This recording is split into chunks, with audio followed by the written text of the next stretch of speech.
You're on camera. Say something. Last night and night before, there was 3 women walking down the street that way. I saw them. I said, hey, you 3 women, why are y'all walking down the street that way? There's nothing down there.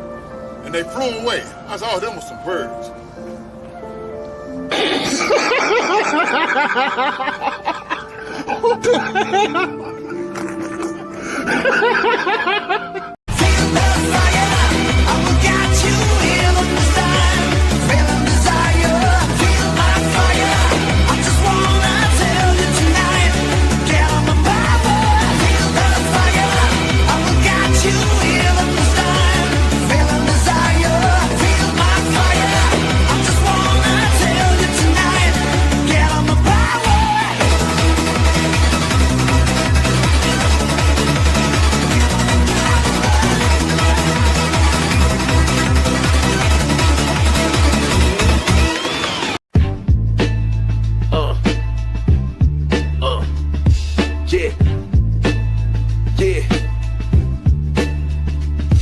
Me, O.R.C.A the Dawn, baby.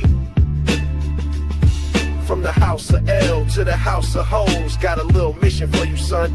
Listen close. Yo, Cal, you my legacy, my flesh, my clone. Now go to Earth and make that planet your home. But don't just save them, breed them, feel me? Flying smooth, make them cry, oh really? You got strength, the 10 men, game like Zeus. Cape in the wind in the tight blue suit. Ain't no villain that could block your aim, so why not drop seeds and lock the game? Son, this biology ain't no fluke. You a walking god, now execute. Make super babies, fill the charts. I ain't die for you to chase no heart. Smash them all, Cal, plant that name. From farm girls to queens, it's all the same. Be the daddy of earth, the prime L spawn. Spread house of L to the break of dawn. Breed them up, Cal, breed them fast. Legacy's fire, gotta make it last. Don't fight fate, be the stud I plan. I'm watching from stars with the master hand. Lex got tech, Bruce got cash, but you got genes that'll outlive Flash. You ain't here just to punch and fly, you here to make them babies cry. He my guy. Tell Lois Lane she the first in line, but don't act shy when it's overtime. I built the fortress, now make it a crib for 20 little supers in a rocket ship fridge. You ain't just Cal, you the seed of fate. Gotta repopulate, dominate, create. Go on, my son, be the myth, the man. Smash them respectfully, that's the plan. Smash them all, Cal, plant that name. From farm girls to queens, it's all the same. Be the daddy of earth, the prime L spawn. Spread house of L to the break of dawn. Breed them up, Cal, breed them fast. Legacy's fire, gotta make it last. Don't fight fate, be the stud I plan. I'm watching from stars with the master hand. House of L, baby. From Krypton's ashes to Earth's backseat. Do it for your daddy in the multiverse, you heard?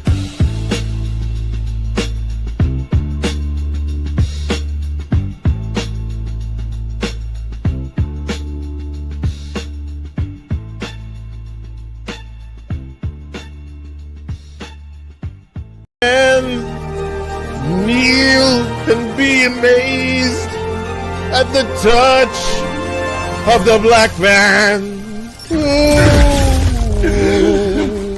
I bring life. I'm Captain Lou Albano talking to you about drugs. Kids, don't be afraid to say no. Anyone that asks you to use drugs is not your friend. Drugs can and will kill. Remember, don't be afraid to turn to your priest, your rabbi, your minister, your moms, your dads, your teachers, because drugs can kill. And if you do drugs, you go to hell before you die.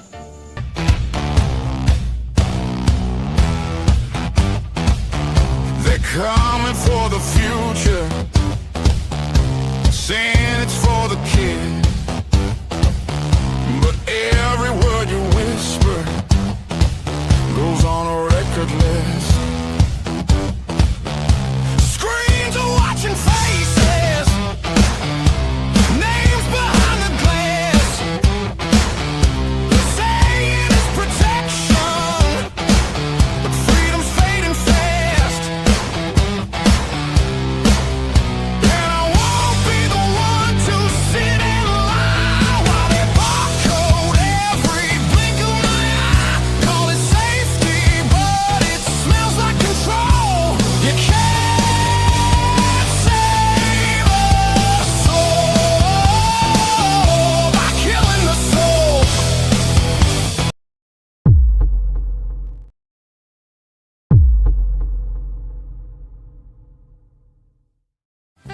You're probably wondering how I got here. Well, it all started with me saying, I gotta know, is it real? Is Planet Gatorade really real? Is it really, really real? So I took a Gatorade rocket out into the... Yeah, no, there's no Gatorade pun there. I literally traveled through space inside of a Gatorade rocket, and it was going great until we started going way too fast, and, you know... With Gatorade, speed control is a little difficult, and so off we went, and I crash-landed. You know, I crash-landed. I mean, come on, like, look, I obviously, like, you know, it's in one piece, nobody died. Nobody died. And that's how I met Coolia Blue. So there I was on Earth, like, I gotta find Planet Gatorade because I know there's a beautiful woman there that's waiting for me to steal her heart. And she was like, oh, Cider, you're so brave coming all the way across the galaxy to be my boyfriend. And I was like, yeah, that's exactly why I'm here. And it worked. Son of a bitch, it worked. I'm still in the copyright defensible Megazord. Man, that's the last time I marinate chicken in Gatorade. Have you or a loved one been injured in a Moon Witch-related monster battle? You may be entitled to compensation.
When my victory is absolute, I will break time itself.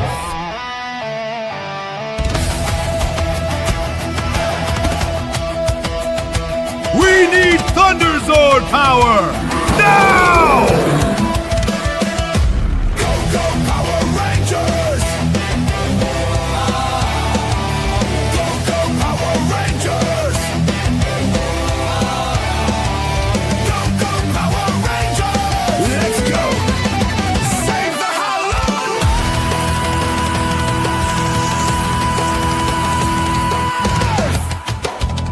It's a creature feature on the dance floor tonight.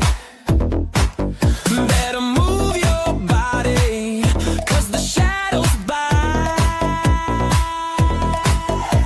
Moonlight creeping, fog so thick, skeletons grinding to a beat so sick, pumpkins glowing, DJ spell, monsters in the club and they dance to it. Don't fight the fright, just let it swing. Shake that ghostly, ghastly thing. The night is dark, but the beat's alive. Get your bones rattling to the creeping jive. Spooky, scary things, hey.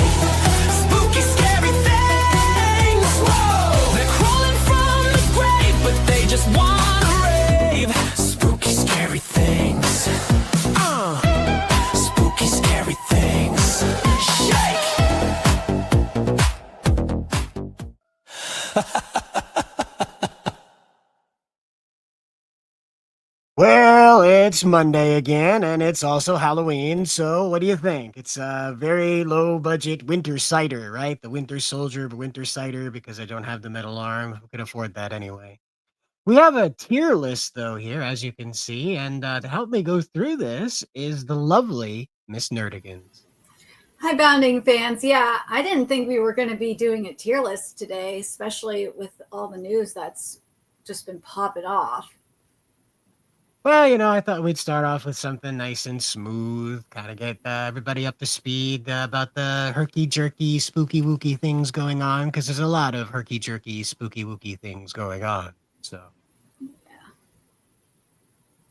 anyway, we do have the tier list here, and also we have we have Hibiki Gamers here in the chat here. He says, and have you heard about the Discord leak hackers by stealing millions of informations of social security and IDs? It's bad. This news comes from Chibi Reviews. Mansum here as well. Howdy doody. Yeah, we'll be talking about a lot of this breaching the government stuff going on as well, too. But like I said, I thought we'd just start off with something pretty smooth and easy. So way back in our day, we had quite a smattering of new Halloween stuff going on. I feel bad for the kids of today. They have a bunch of Halloween duds going on, repeats, if you will. So you've seen it before. There's a new Hocus Pocus movie. You know that? Wait, I know there's like two, but there's a third one. I think I think you're right. I think there's a third one coming. Yeah, everybody's like super old in that, like super old. So yeah, figured we'd go through it and have a tier list. So now the first one on here is the Ghostbusters. Now I don't know about you, but this is not an S list for me. Is it an S list for you? I would say it's an A. Yeah, it's an A. I agree. It's an A. You guys agree with that? Let me know in the chat. You have to let me know. We can move them around after we get them in here, but for us, it's an A. It's an A. Now, number 2, though, I have to say that's an S for me. What do you think? Which is the second one? Ghostbusters 2? That's the one with the Statue of Liberty and all the glowing. Yeah, that's definitely an S. That Yeah. one is so good. Yeah, it's one of those times where the sequel is better than the original. Exactly. Thank you. That was great. Now, Hocus Pocus, the original one, not the second one. The original one, when they were luring children to their deaths. God, I love that movie, but Same. I think it's either A or B tier. I can't say it's S tier because there's just No, it's not S tier. But I think you're right in saying it's a B tier. It's not up there with the Ghostbusters #1, but it's not like awful. It's not like awful down here in the Fs, but it's also, it's not like awful down here in the Fs with 2016 Ghostbusters. I'm not just put that there. We'll just leave that there. That's where that belongs. But it's not as great as the original Ghostbusters. So I think B's pretty good for Hocus Pocus. For a lot of young fellas, it was the first time that they got to see a lady's down dress. So when the blonde lady was singing there and she leaned over her broomstick, you could see down into her dress. Yeah. Many a young man felt his pulse quicken for the first time watching that movie. I mean, was when Sarah Michelle Gellar was really hot, and that's a rare thing. And Bette Midler was freaking genius. Bette Midler's an incredible actress. At least when she's playing a witch, put it that way. So yeah, great job. So we do have the Mac Daddy of Goth Girl mating calls here. That is the Nightmare Before Christmas. Now, where would you put this? Movie. That's so hard. It's either going to be A or S tier for me because I love that movie so much. Just everything from the art animation to the music. It's so classic. And see, here's the thing is that, like, I have seen maybe 3/4 of this movie in, like, the 190 times I've had it on. And it's mostly because the women I'm dating treat this like catnip. This is like catnip to, I guess, Northeastern women. I don't know. But you put this on, fellas, I'm gonna tell you in about a half an hour, your troubles won't be bothering you anymore. You won't have too much conversation to worry about. Believe me. I don't know what it is, but maybe it's the claymation. Maybe claymation's catnip for ladies. I don't know. We'll have to find out. But That's why it's an S tier for me, because like you put this thing on any time of year. You don't even have to have it Halloween or Christmas. Just put this on, like, I think Jack's the skeleton guy because Jack Skellington. I gather that, but I'm at a loss for most everybody else. Well, people like Sally too, and also, of course, the late voice actor for Oogie Boogie as well. Oh right, the burlap sack that was a good the singer. evil burlap Yeah. sack. Yeah. But we have Coraline too, and that one Coraline's got to damaged go quite in. a few people. Coraline's got to go in S tier because that is just perfection. The story, the art and animation, the writing, or I said writing, the voice acting, everything was so perfect about that. And yeah, as you said, it scared the hell out of people, which is what a Halloween movie should do. And we have Beaky Gamer says Halloween Town is a movie. Yes, we'll get there. We'll get to Halloween Town. Don't worry about it. Alt girls. Oh yeah. Nah, like Coraline and Nightmare Before Christmas. They just breed these alt girls. It's great. It's perfect. You gotta love it when a product does it all on its own. That's what I really appreciate. It's sort of like The Corpse Bride. Now I'm gonna put this in the C tier. Okay, it's not that it's bad. But it's just really flat. It's just really flat. Corpse Bride isn't as good as like Hocus Pocus or Ghostbusters. It's good, but I think it's the writing that kind of holds it back a little bit. Yeah, because everything else is there. Yeah, everything wants to be a good movie, but it's just like, kind of falls apart. Now, we all know that that's an S tier, okay? And I know it's a Disney Channel original movie made with like $20, some gum, and a pack of beer. I know, but this movie had all the heart for Halloween you could muster. So that's an S tier. Sorry, that's an S tier. Take that, Tim Burton. But now we have Halloween Town 2. And I love Halloween Town too. That movie's so good. That I feel like it's either going to be A or S tier for that one. I love it. We should probably put it in the A tier. You know? Didn't smack as hard, but it still smacked pretty hard. Yeah. Now, did you see Frankenweenie? Yes, of course I did. Frankenweenie is definitely going to be either in A or S because it's everything. Everything down from the writing to the art and animation to the voice acting. It's just so freaking good. Yeah, Hobiki says The Corpse Bride is a really sad movie. It is. It's a really sad movie, but it's also really flat. That's why, like I said, it's not awful. It's just really flat. Like compared to like Frankenweenie, which I think Frankenweenie should maybe be higher. It should be an S, especially for that scene alone where you see him talk to the ghost of the dead girl, like the ghost of the witch. There we go, the ghost of the witch, and he reads her the story, and she falls asleep and passes on. That scene is just so powerful. Well, again, like a lot of these. I'm thinking of Paranorman. I'm sorry, that's the one. Yeah, Paranorman. I was going to say, like, I don't remember that one in Frankenweenie. But no, yeah, it's in Paranorman. That one's got to be S tier just for that scene alone. That scene was just so beautiful. For me, the S tier is because of his sister having an absolutely enormous ass. Well, there's that, and she gets dumped by a gay guy. Her crush. Yeah, like at the very end of it, you find out the muscly guy is queer as folk. That was funny. I laughed at that part. I was like, aha, now that's how you use the gays for comedic effect. There you go. All right. I like this. But yeah, no, she just absolutely bonkers butt on that girl.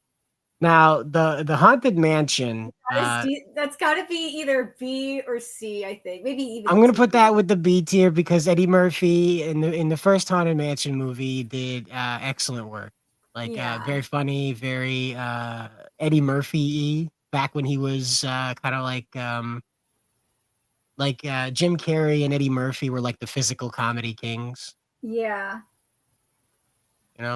Then we have Goosebumps. I'm just gonna put that right there. It's Yeah, just it's nice and bad. comfortable with its neighbor where it belongs. I think Jack Black's even embarrassed of this, so Yeah, it's not like the Goosebump TV movies, which were really good. we'll just put the Goosebumps 2 right next to it because we know where that's going.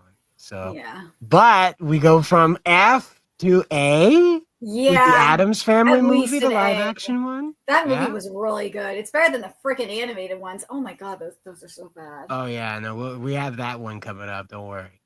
Now, the Addams Family Values, though, that one's iffy for me. I don't know where to put that one. I know, it's hard. What do It's you gotta think of be. C? Yeah, that feels right. Yeah, all right. Yeah, the writing It's went not great. downhill. It's not terrible, but it's definitely a downgrade. So, Yeah. and then this is just F, the animated Addams Family. I don't even want to hear about it.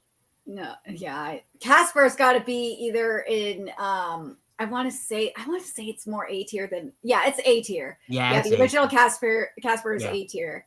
One I of the will. best things about this is that opening scene where they have the wind is blowing all of the leaves. And I feel like that Yes. colored so many Halloween movies for decades to come. And also the Just that, animation for Casper himself was yeah. really, really good. And his brothers too, of course. Or his uncles, excuse me. I don't know about S tier on Casper. Casper's pretty good, but I don't know about S on Casper. That one. I don't know. I don't know about that one. But the the next one on the list though we have is Monster House. Did you see this one? Yeah, that one's more of like I'm gonna say it's more either C or D tier. I'm gonna say it's D tier. I don't hate it. It's not as bad as Ghostbusters 2016, Yeah, but it's it's not really offensive. annoying. It's not It's offensive. right. It's just really annoying. You know. Ooh, Hotel Transylvania and Transylvania 2, like those are definitely at least in my opinion A tier because I love they're such a it's a Gendy movie. Like what do you want? It's really good. It went downhill, I would say, like at 3, but those two are just they are everything. So I gotta I'll put it up on A for that one. Because where did it go? Come here now. There we go. There we go. Okay. We'll put it in A, but the second one has to go down into B because it just kills me what happened with the resolution to that story. Oh yeah, that was a horrible. Like That was just ass. at least with the first one, like you had a good resolution to the story. And of And course, the third one was just like, what are we doing? Why are we still making these? People keep watching them, so we have to keep making them. and then Gendy jumped the ship. Yeah, it just fell. He knew what was going on. Now we have the instant and like you can't argue with this one. This has to go up into the S tier because it shapes so many childhoods. Yeah, I love the Try, Peanuts. try and grow up in the USA and not have a childhood related to this one, huh? Try and grow up in the USA and Exactly. not have a related childhood. So now, Toy Story of Terror. That one always caught me as pretty lame. I don't know what you thought about it. Yeah, that should be C tier at least. Yeah, it's there. It's flat. It's there. Like again, like the story between Woody and Buzz is always what's going to dominate. But the side characters, I think, suffered in this one because again, it was one of those ones like shit. We got to make something for Halloween. Oh, So Resident Evil. Oh, so that's got to be like either in the C or the D tier because it's just bad. What one? Resident Evil, I think that's the one that's next, right? Or is it? No, it's It's Practical Practical Magic. Magic. I'm sorry, I don't know why I thought that was Resident I've never Evil. seen Practical Magic. So Neither have I. yeah. All right. I guess we'll just F. I don't care if it's great or not, but Let us neither know one in of the us have seen it, comments. so. Let's know in the comments. Rage in the comments about it. But Okay, so yeah, what about Beetlejuice. Beetlejuice? That's got to be S tier because Beetlejuice is just a classic, and I like the acting in it and writing everything. It's just so good. It was one of Gina Davis's best performances, I think. Where And you just kind Winona of Ryder forget she's too. yeah, well, you just kind of forget she's Gina Davis. Winona Ryder's a teenager or young adult in this one, and so it's kind of forgivable for her. But like Gina Davis was like, whenever you saw Gina Davis in those movies, she was always playing like a particular tough lady because she's tall. Yeah. And so it was really nice to see her not play the tough lady. that she was just housewife. And I like that about that because it got her out of that whole like tough lady, Oh yeah, that pigeonhole. yeah, of her just being like, I'm the tall girl, Or so I'm going to be typecasting. the There we aggressive go. one. Yeah. Typecasting is the word I was looking for. So that's why Beetlejuice always stood out to me because I think Gina Davis is a pretty lady. And so I happen to like it when she's not stuck playing tough girl. So Yeah. not that there's anything wrong with that, but it's just like every movie she was in, because she was tall, she was the tomboy. So then we have Edward Scissorhands. Oh, that's S tier. Like, there's no argument for that one. That has to be S tier. So everybody likes Edward Scissorhands. I've only heard a few arguments against it, and it's because it gets really feminine toward the end. But And that's just Tim Burton's style. I mean, well, that's like, my argument, is that it's not like out of character for Tim Burton. It's just the only thing that's different about Edward Scissorhands and Nightmare Before Christmas is that it's not claymation. So yeah. And Johnny Depp is just a fantastic actor. And well, yeah, we have and this Edward one with the Scissorhands. Headless Horseman. Now, this is the one where the infamous video clip of Christopher Walken going "Rah!" in the woods comes from. That's so cheese. That's gotta be B tier. Yeah, that's absolutely B tier. Like this is the kind of stuff you put on at your Halloween party when you want to look over and be like, "It's the coming up. It's the part where Christopher Walken goes "Rah!" in the woods. Come on, come on, come on!" And everybody laughs, and you go back to getting drunk. That kind of thing. Yeah. And speaking of having a party during unspeakable times, Shaun of the Dead. Oh, that's got it. I'm sorry. That's S tier, period. Because Shaun of the Dead is amazing. Or do you think it's A tier? I think it's A tier. It's not, what really brings it back from S tier for me is that it is a British movie. And it's very hard for me to get beyond that. And the reason why it turns me off is like nothing about zombies is ever set in England. I don't know why. It's not like they wouldn't have zombies, but I'm just constantly waiting for the Monty Python punchlines. I'm just waiting for John Cleese to walk in the frame, and say, now for something completely different. It just doesn't, I can't. I know British horror exists. I know British horror humor exists. I am wired to expect a comedy break, a scene. And I know it's a comedy movie. It just feels like a Monty Python skit that won't end. So I don't hate it, but that's what it draws back for me, is that it's just unrelentingly British. Oh, The Craft. That movie's good.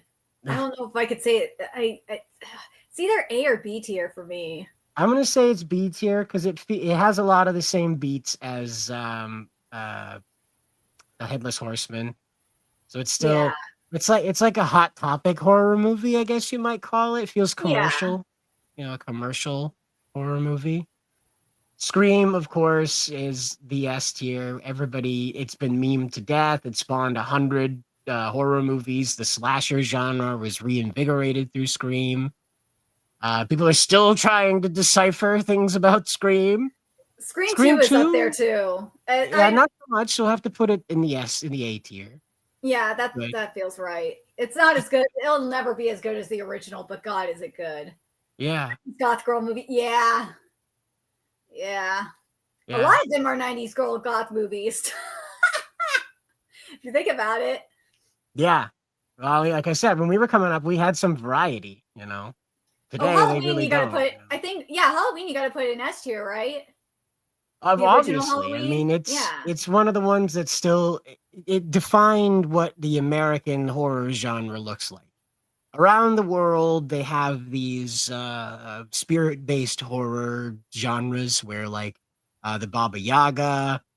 In Japan, the litany of ghost and demon characters that do horrible things. Here in the U.S., we had like Native American spooky things or European spooky things to work with. And John Carpenter said, screw that. How about a murderous child wearing William Shatner's mask? Wait, speed up. Is Child's Play in the list of movies to go through? No, I don't think so. Why is it not there? That has to be there. Both Child's Play. Whoever made that is if you made that, then that is your fault. But I didn't if make it was this. I did a Google search, dude, and I was like, good enough. I saw Hocus Pocus, Ghostbusters, and Ghostbusters 2016. I was like, that's good enough. yeah, but Child's Play, Child's Play 2, and Bride of Chucky need to be in this included in this as well. Let's be We have real. we have Oh, and the tearless Conjuring. Puritans here. Well, and the Conjuring's not in there either. Nope. So we have Paranormal Activity. Now this is the one that That's the no. The sequels are really bad. The first one's okay. well, really, I think it's nostalgia goggles. You Because when think you go so? back, they're the same as the sequels. The only thing is that in the sequels you're used to it. In the first one, you weren't used to it. Yeah, And then all it's it got to did- be D tier. Yeah, it's a D tier movie when you go watch it after you've seen the other ones, and the magic of jump scares isn't magical anymore. Yeah. Because this movie really like formulated. They didn't pioneer it, certainly, but it formulated the jump scare. It was like build up, build up, build up, build up, false jump scare, build up, jump scare. You know, and that was the formula that it created, and like, golly, there's hundreds of these horror movies now that are just like some guy with his camera and spooky things are happening, and bah, something spooky happens. It's just, I hate it so much. There's so much of it in the gaming genres as well. So many indie games are just like, la-di-da, normal day, spooky thing, la-di-da, normal thing. It's like, I'm so tired of it. But speaking of those Native American spooky things, we have Poltergeist, though. And that one, for me, has to go up in the A tier. Yeah, I agree. That has been parodied since it came out. I can't tell you how many cartoons, video games, TV shows, and other movies have parodied Poltergeist. Like the Family Guy one where Stewie's in there like, I remember, doing the song. Yeah, that was funny. I can feel it coming in. Yeah, that song. So that was hilarious. And Young Frankenstein has to be an S tier period because that movie is a masterpiece. Still surprised there's no like Child's Play, or there's a few other, or like any vampire movies like Dracula, or yeah, I'm surprised that's not included there. It's weird. Or in terms of cartoons, there's the Garfield Halloween special as well, and the SpongeBob Halloween special. RJ McReady, you're right. The F tier is too good to insert the Feed Busters. You're absolutely right. The 2016 Ghostbusters should like be on the double F tier or whatever. I don't know. Something completely less flattering. But yeah, the Paranormal series is really rough. It's really, really rough. It was like, what if thing happened abruptly? And that was the main selling point for the entire experience. What if thing happened abruptly? The Conjuring did it a little bit better. The Conjuring franchise has done it a lot better. Admittedly, The Conjuring tried to apply some logic to it, and what do you know, that helped a lot. Whereas Paranormal Activity was like, oh, this is just something that happened and it got caught on a camera that the family was using. I just remembered we didn't include like The Hills Have Eyes either. That movie was scary. Oh my god. Like it's hard to get through that one. It's so freaking creepy. And then from the S tiers, we go over to the Halloween offerings. Now, until after 1021, rather, or whatever, you'll be getting the McDonald's Boo Bucket. That's right. Mm-hmm. You'll have the Burger King Halloween Bucket. I don't know what that is. Burger Bucket. I don't know what they call it. Yeah. I like the Dunkin' Donuts one. Yeah, that one, suspiciously more effort in that one than the McDonald's one. The Boo Buckets have always been that simplistic, though. I guess. It just feels like Dunkin' Donuts outdid McDonald's on a trick-or-treat bucket. And it's very strange to do that. The Tim Hortons one is cute with the kitties. That's adorable. I like that it's elongated.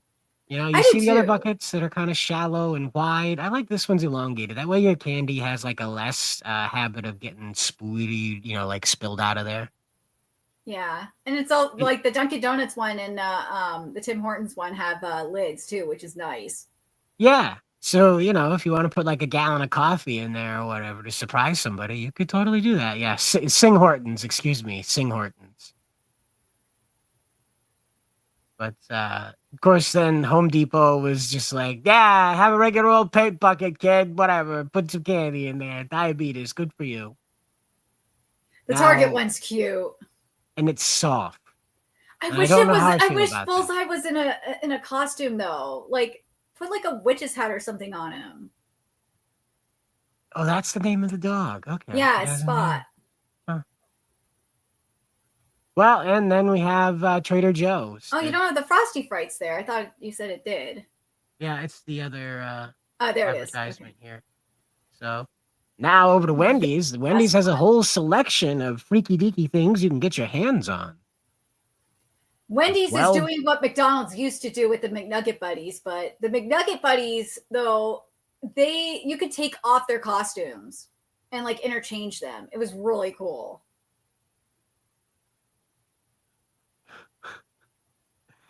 Remember when 50 Dunkin' holes were $2.99 a coupon? Those were a day. Like, ooh, be careful saying that out loud. So you can't hate Canada because of Tim Hortons. Oh no, you can't hate Canada for Tim Hortons. There's lots of other reasons to hate Canada too. You just dream of them, You could even make up some and they'll be true in a few months anyway. So Oh, they're giving you they have coupon books too. That's pretty cool. yeah.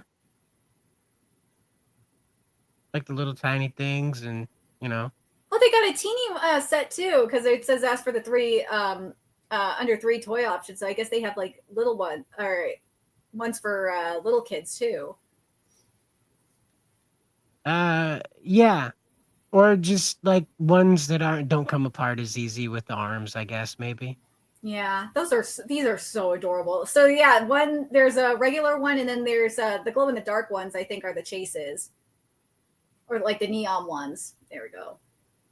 Yeah. So there you go. Lots of Halloweeny stuff to take a look at, to get involved with. And from that, though, we do go over to Japan, who has 8 locations sporting special designed vending machines that Star Wars, I guess, would be the best way to put it.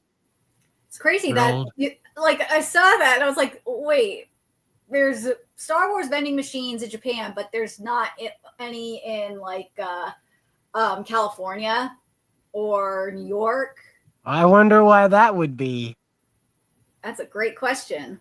I wonder why they wouldn't trust a machine full of things that people might want. I mean, Nintendo is in San Francisco, and they're doing a Shonen Jump pop-up store in New York City.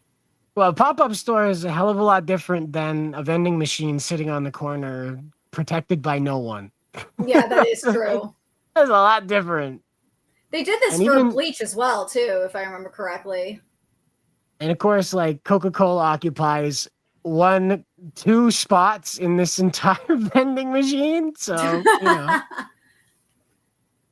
I would say that whatever green water company is, I think there's Gatorade in there. That's what it looks like. Is Gatorade, and there's Sprite too. Nice.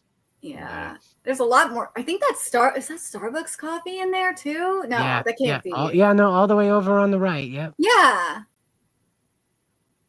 Yep. So there you go. You can refill on whatever you like. Apparently, there is no edible breakfast in this one. So unless you like to drink your breakfast, plenty of it then. But that kind of looks like AI Obi-Wan on the side. It totally does. Kind of the problem I have with this when you showed me. I was like, are you sure this is real? I had to go look it up because my brain was like, it looks like AI Obi-Wan. But that's from the official Star Wars Japan account. Like, of course it's real. Yeah. Well, I know. I had to go verify because my brain was like, dude, you work with AI every day. That is AI Obi-Wan, man. And it might well be, but it's official AI Obi-Wan. So I mean, Disney has been busted using AI, so Wouldn't put it But past them. well, yeah, what was it? It was the come on Secret Invasion, right? Yeah. That was the Secret Invasion intro. Had that shitty melty AI thing, and they were like, "Oh, we wanted it to make it look like scrolls." No, no, don't do that. Don't do that. But speaking of things that some corporations probably wish didn't happen, we do have the Pokemon Gen 10 leaks now. Yes, I found this like a few hours ago because I saw an article from Insider Gaming about it, and I was like, okay, like he only had the tweet from Central Leaks, and I'm like, you know what? I probably will find more shit on 4chan or Reddit, and well, Reddit led me to this page. Thanks, Reddit. Reddit can be useful sometimes, surprisingly. So, you're gonna have to help me with this one because I don't know what a lot of this is meant to Okay, mean. so basically, from what we saw in the leaks, there's you got the title, which is Winds and Waves, and the theme is infinity, and we got there's new battle systems in here. Let me have this in front of me so I can like better explain So it here. while you're doing that, the one here says past gens entrusted something to the future. We now receive that something and live on, entrusting it to the next generation. Driven by that unseen force, people, nature, and Pokemon are propelled forward. Yeah, and then there's more here. The winds and waves of the time, storms and whirlpools. The unseen force creates nature, brings forth abundance, and gives birth to peace. And the unseen force destroys the environment, breeds pathogens, and create conflict. And okay, yeah, here. It's hard to call the modern world a good one. I feel sorry that this is not the only world we can leave to our children. If that is the case, then at least I want them to acquire strength to survive in this harsh world. What kind of world can we leave for the next generation? So through this is the very story of this is the story of parental responsibility and children's rights endlessly passed down through every age. So it says here that supposedly the play is going to continue infinitely, land, aka the infinite, ha ha ha ha, land that expands infinitely, and evolution holding infinite potential. And the region is going to be based off of the archipelago with like a Southeast Asia region. That's going to be very interesting. We don't have the like actual names for the legendary Pokemon, but it just what they said here is there's the legendary Pokemon Storm, and then there's one that's Wave, and there's the Pokedex entries there. But the other thing that's there that's supposed to be here is there's a new battle mechanic called Weather Moves, which totally makes sense because the professor in this game researches the relationships between weather and Pokemon, and also we kind of have seen how weather does affect Pokemon with attacks like Sunny Day, which increases like fire attacks and grass attacks like Solar Beam. So, But I do wanna take a second and just kind of catch up here. So we do have Kabuto Studios. This is Spencer, and he asks, "How many expansion sets will this game make for the trading card game?" that's Probably, a question. probably 20. Just probably 20. I don't know why, just 20. But it also says here now, we did move over this one to get to that move list, so I do want to take a minute and talk about that legendary, both of these legendaries here, because they are who color the games quite literally. Yeah. So this game, these are obviously going to be weather event related natural I wouldn't say disasters, but some type of natural weather event related, things that mankind isn't in control of. I mean, we've seen storm Pokemon before. There's at least like 4 of them because we got Cast Form, and then there's the 3 weather Pokemon as well. So it says here, the storm Pokemon has the role of an old man. Get off my lawn, you other Pokemons. It possesses the power of the wind to properly guide humans and Pokemon. It accepts only those humans who have correctly raised the seed Pokemon. So, the seed Pokemon could be the grass type. You No, know, it's I actually don't. here. It's actually written what the seed Pokemon is. Oh, It's a special seed Pokemon. It's basically a baby Pokemon that can be found in resort areas, and it's a rare sight in this land, and no one has ever seen its evolution. And when oh, it so travels it's to the Togepi. yeah. It's Togepi. Neat. All right. Yeah, but it says it has like infinite variations too for its evolution. So it's kind of like the like Eevee on roids. That's what it seems like to me. So this Pokemon strikes me. This storm Pokemon strikes me a lot as like Grumpy Lugia. Yeah, I was thinking that too because Lugia is the bird of the storms. And we have the wave Pokemon. The role is that of an old woman. It lives on an island and keeps people away. Oh wow, shares that with the other one. Maybe they could hook up. It possesses the power of the waves to properly guide humans and Pokemon, accepts only those humans who have correctly raised Togepi. And the wave Pokemon is a little different for me because it reminds me of Suicune. Yes, it also kind of reminds me of the oh my god, Kyogre. There we go. Reminds me of Kyogre a Oh little yeah, bit. yeah. Hmm. And also Probably something that we see in the protagonist is actually moved from Hoenn into this region. Because there's been protagonists where they've like I think it was in Ruby and Sapphire. I know it is the case in the Adventures manga that Ruby moved from Johto to Hoenn. So like this it's kind is of sus. Oh my gosh. So we have important characters. It says protagonist lives in a big city, Kuala Lumpur. Like the ancient city of Lumpur. I never get it right. yeah, Uh, that's probably going to be that's obviously the main city, well, the home city of the for the region. There we go. I don't know about that. Kuala Lumpur, I think, is a real place. Like it's like an ancient city somewhere. I want to say I could be wrong. It could be just like a merger of a real name, but I want to say that the Kuala Lumpur, I think that's a real place. But anyway, this main character, he's a city kid, and their mother wins a trip in a lottery, and they are taken on a vacation. Uh, so the mother, 33, lives in the city, works from home while raising two children. Wow, I wonder what she does for work to be able to afford to raise two children while working from. I wonder what she does for work. And she won a trip across country. You don't say. Hmm. She won the trip and wants to relax. Oh, wait till you see what the evil group's name is this time around because I died. And the hotel chairman is the person in charge of it. I believe. The hotel chairman, the chairman of a hotel group that owns many resorts nation. Oh, he's the Monopoly man. Okay. He originally sought to create resorts where people and Pokemon could coexist with nature. But after a certain incident, his child was killed by a Pokemon. He began to hate Pokemon. Well, I wonder why. Yeah. You watch your child being ripped apart by an animal, you're probably not going to like that animal anymore. Probably going to have a few Vietnam flashback. Yeah, it's the capital of... All right, so it's not that ancient, I guess. It could be ancient, but it's not ancient as in forgotten. My bad.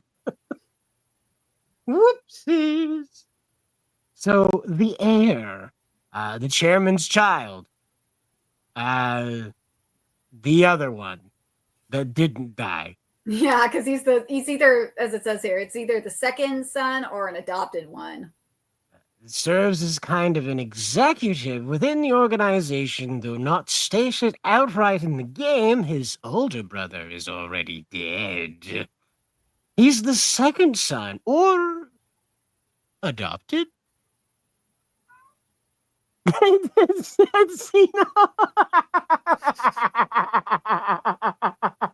His timing is everything, isn't it? That was well done. That was well done. So The land development team. That's the evil organization this time around. Right, The Kitty? land development team. Boy, that sounds an awful lot like those guys from the government that went after the Bundy Ranch fellas. The Bureau of Land Management. Yeah, the land development team sounds an awful lot like the Bureau of Land Management. I wonder who they work for. A for-hire group that destroys nature to expand land for profit. Hold on. So What, Kitty? destroys. Okay, to expand like industrial Yeah. land. Okay, because I was like, hold on.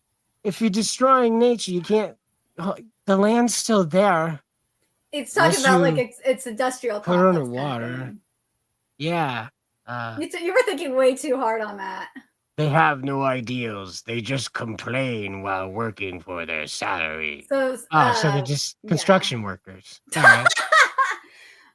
Or That they're would be witch hilarious, though, that a bunch of evil construction workers are who you're up against, you know? Like, that was a Game Grumps joke in Pokemon that, like, you're just random people you're talking to or walking down the street, you know, like, construction worker Jim wants to battle. Yeah, I remember that. You know? Therapist Jimmy. So, the professor, though, as you noted earlier, a nature guide working at the hotel, known as the survival professor, he researches the relationship between weather and Pokemon.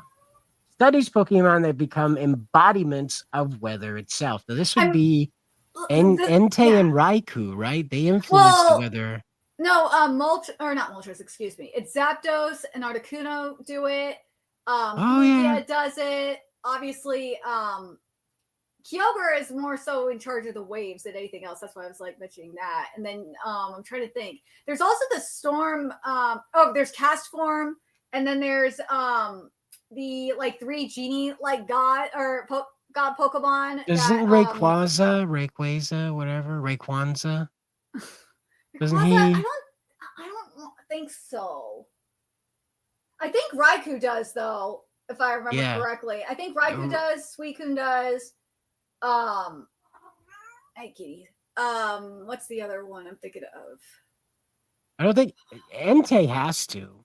It's kind of like his thing. He's the leader of them. No, Entei doesn't. Entei is Entei would be kind of like Groudon, where it's more like earth based because he's he's fire.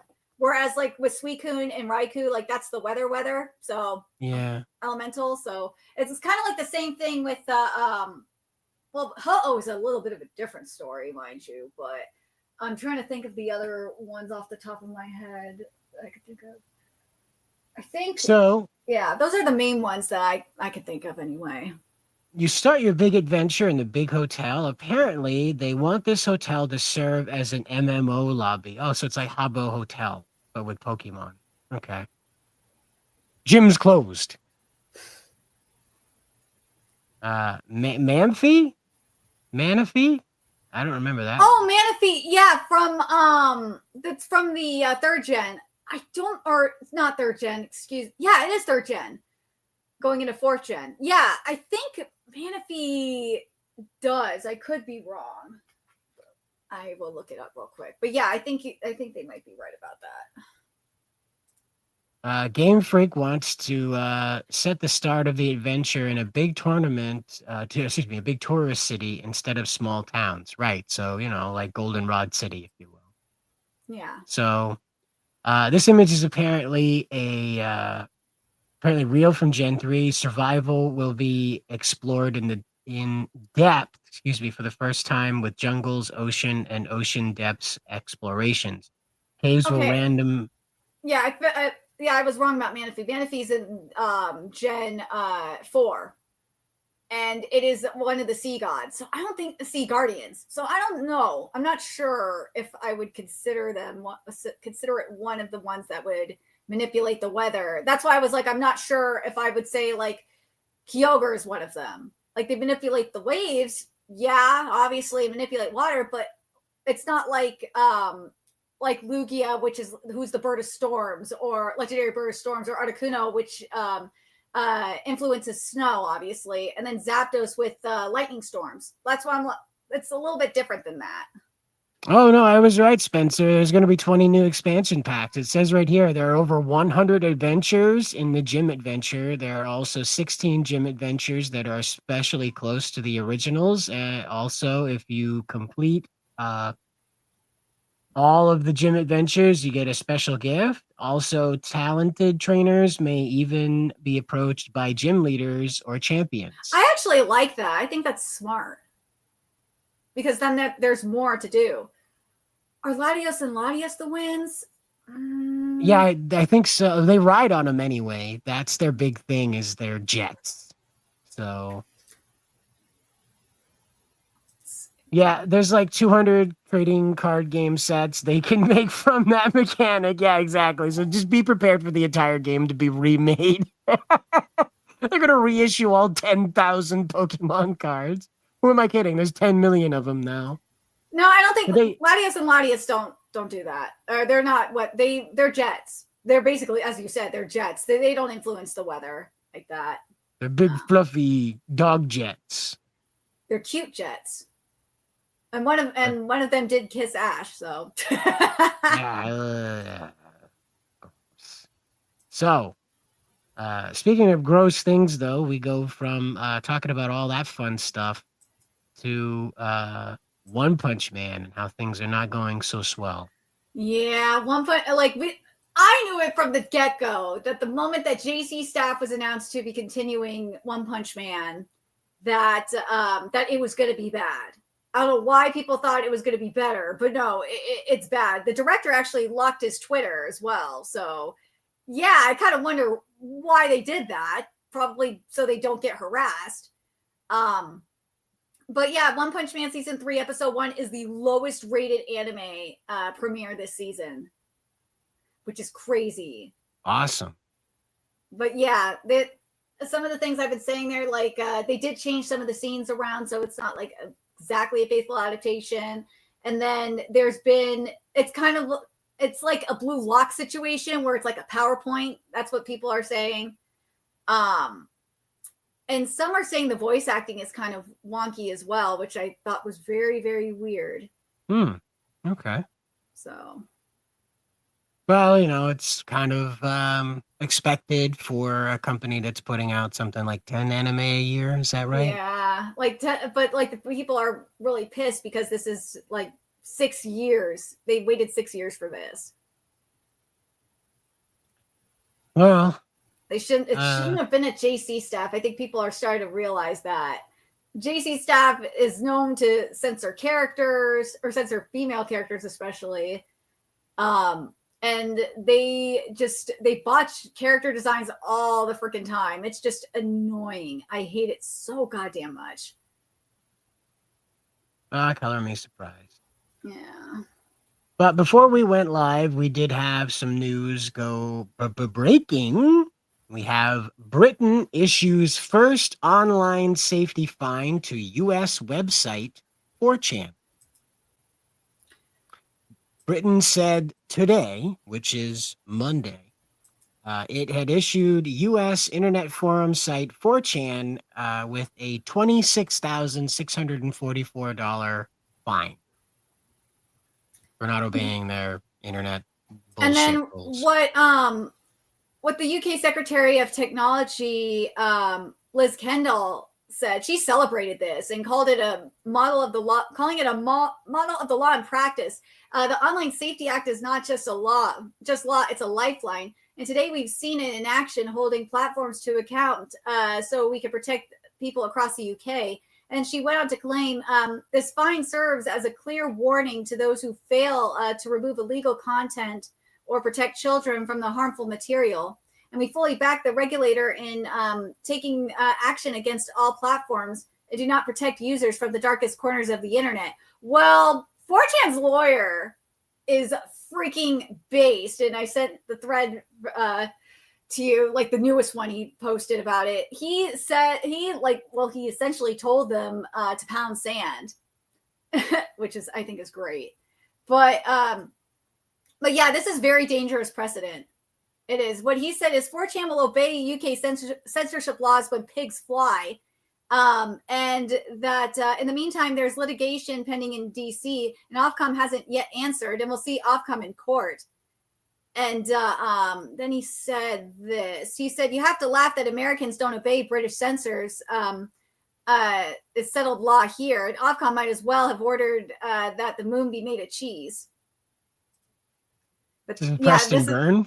Yeah, Preston Byrne is the lawyer. Yeah, he's the lawyer. So Preston says the icing on the cake in Ofcom's letter to 4chan today, the UK basically said that the First Amendment can't stop them. If they really think that, they're welcome to go on the offense, waive sovereign immunity, file in a U.S. court, and try to enforce the Online Safety Act here. Relevant question as to whether the service is a regulated user-to-user service because it has links with the United Kingdom. We also note 4chan's claim that it has protected from enforcement action taken by Ofcom because of the First Amendment to the U.S. Constitution. However, the First Amendment binds only to the U.S. government and not overseas bodies such as Ofcom, and therefore it does not affect Ofcom's power to enforce the act in this case. Unfortunately, if our Constitution doesn't apply protecting our institutions, your laws don't apply affecting your citizens from our institutions. Sorry. But the other thing is that I just don't understand. It's like, dude, 4chan cut the UK off. You got no Ofcom. You have no reason to go after them when 4chan already cut you off. So he goes on and he says, I have to wonder what's going on in London, Canberra, Ottawa, Berlin, right now, the Western censorship nodes. I think the problem is that they never expected their bluff would get called. So they double down, and it's called again, and they double down again. So he says, the reality of the effectiveness of a foreign censorship regime versus Americans is this. If an American says no, that's the end of the discussion. You're not getting any more traction than that. All you can do is, in response, is censor your own ISPs. So, it's super weird that the UK minister reportedly celebrated the OSA's enforcement today. Celebrating what? Vindicating American critics of the OSA, empowering opponents of the embarrassing the UK, which has no answer to a simple question. Can you lawfully enforce this? Fine. Yeah, that's the quote that I read too, just prior. But yeah, it's crazy how these Karens are celebrating this. And also it's just, they keep trying to push this freaking notion that this is all to protect the children. It is not. No. Everything we've seen shows that it's all about control. They want to control what you think and what you say, and they can't. Well, he brings up Spencer brings up a good point here. He says the UK, they got nothing. It's like, fellas. Well, they got rape gangs on the streets, but that's from the illegal migrants that they brought on their end. They got their own problems. But when it comes to trying to apply this to us, fellas, we fought 2 wars over this. The last time you tried to enforce this stuff on us in 1812, it didn't go very well for you then either. So by now, we should learn that when the UK tries to make use of the US and try to do things to us that we don't want done, well, guess what? The bad things happen to the UK. And I don't understand why Keir Starmer is taking a look at this and even pretending that there's any stance to take here.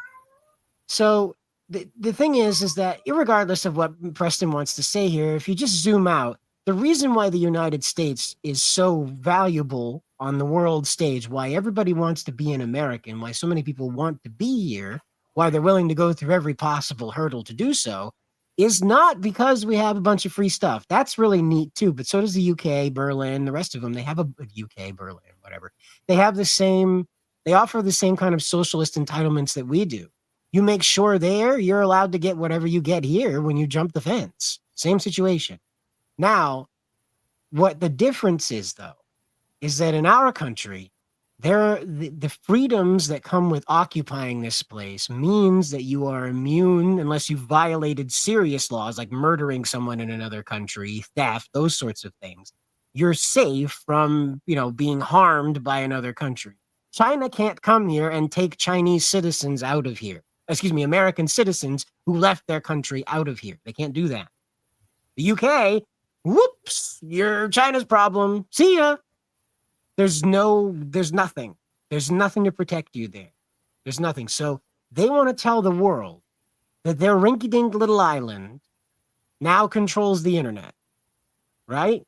Now, even the US didn't try to do this with net neutrality or any set precedent around that. The laws that we've passed for the publishers in the US are not ones that hold true to other countries. We can't tell China to take down the Great Chinese Firewall. We can't tell them to do that. They, in fact, forced Facebook and Google to create new platforms to service Chinese users that obeyed that firewall, okay? That obeyed the local Chinese internet and didn't allow the users to get beyond that, okay? That's how nuts it is in other countries. This is how light-footed the U.S. is that interior, we tell our interior what to do, certainly. But we don't go around the world saying, hey, man, it's this way or the nukes. Because it's like he asks here, how are you going to enforce this? How do you plan to do that, UK? Keir Starmer, are you planning on getting a rinky-dink rubber boat and coming across the great Atlantic Ocean? Making landfall and hauling Japanese moot all the way back to the UK, barring that came all the way to the US for court anyway. Is that what you're planning to do? Because that's not going to work. Like the UN's bullshit can't be enforced here either. The Constitution prevents that. A lot of really stupid things that other countries are victim to. The US is not for many reasons, but among them is the Constitution. And the other thing is that even then, you cannot pretend that Estonia's laws have any bearing on the UK. Don't tell me that Belarusian legal standard matters one bit to Keir Starmer. So to pretend that the UK has any way of influencing law anywhere outside of those godforsaken islands is ludicrous. It's really hard to say all of this with this mask on. I hope you appreciate it. But also, I think it's funny that they're doing this, especially after 4chan freaking cut them off. It just baffles me. After 4chan cut them off, they should have just left it alone. Well, don't you remember what happened to Shia LaBeouf? He put up that flag and he was like, he will not divide us, and 4chan chased him all over the world. They didn't just take pictures of him. They used the plane's contrails that are flying over the top of him that were in view of that flag to trace where he was, and the satellite movement at night when we're traveling over the top to track down where he was. Keir Starmer, what do you think is going to happen? All right? They went to Shia LaBeouf and they went there and they just made annoying noises and drove him nuts with that. You know that? Yeah. They didn't go there and start fights with him. They just went there and stood on camera next to him while he was making his stupid declaration, and they made funny noises, and it drove him nuts. So what do you think is going to happen, Keir, now that you've gone and picked on 4chan? All those people that haven't seen sunlight in close to a decade. What do you think is going to happen? Some pretty weird stuff, I guarantee you. Some pretty weird stuff. Do you know what a pony cum jar is, Keir Starmer? You're probably going to find out. You're probably going to find out what a pony cum jar is. But you brought that on yourself, bud. You brought that on yourself. It's just... Oh, what, now it's weird because I brought up the pony cum jar? Now it's weird? I just think it's so funny because you have the people that I like to call the Christofascists because they make you Christians look bad. So that's why I refuse to call them just regular Christians. They are trying to say that they're above the law, or their religion is above the Constitution, and that they can force bans of shit that they don't like porn or video games. Yeah, they're doing it again.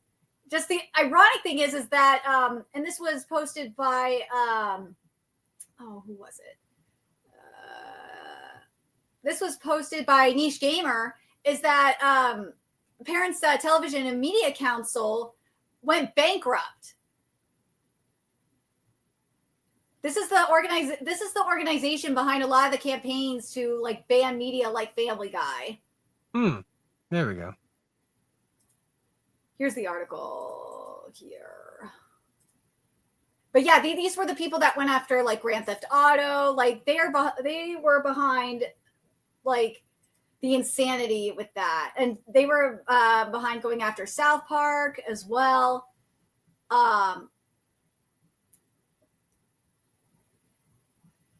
Well, it's not surprising. As we've discussed before, a lot of these people act in reflex to what happened over the last decade. And it's not to write off what they're doing. It's just kind of tracing back the ideas that brought them to the position they're at now. And it is the extreme attitudes of what happened, from 2015 through on to about 2023, 2024-ish, when it really started to get old. It's easy to paint it all as woke, but there's also just a bunch of other Marxist ideology going on in there, a bunch of other, again, fascist doesn't mean what it used to mean anymore, so it's really hard to categorize people. Authoritarian, I guess, is a better way to put it. Maybe is the easier way. Well, they call themselves Christian nationalists, so yeah, remember Nazis were the Nationalist Socialist Party, so it's like I guess, but I mean, I don't even know what that means. I don't even know what that means, because as the Bible explains, Jesus is the only one, God's the only one that rules over earth, not a man. And it's the Antichrist for a man to rule over the earth. So well, they're saying that everyone needs to, they're pulling shit that from, they're trying to do the Crusades kind of thing. Oh, that's yeah, right. Yeah, and it's us versus them. We gotta. Yeah, Jesus is gonna rule the entire world. The world needs to like just accept Jesus already and all that, and be governed by Jesus's laws. I'm so glad I'm up in the woods and I don't know what any of that means. So what the fuck? if we have those up here in Maine, if we have any of that up here in Maine, they hide it very well. Either that or I'm just not looking for it, I guess. I don't think I have ever been I've never been anywhere that had co-workers are a Christian nationalist. John Trent and John De La Rose, they are both Christian nationalists. Oh.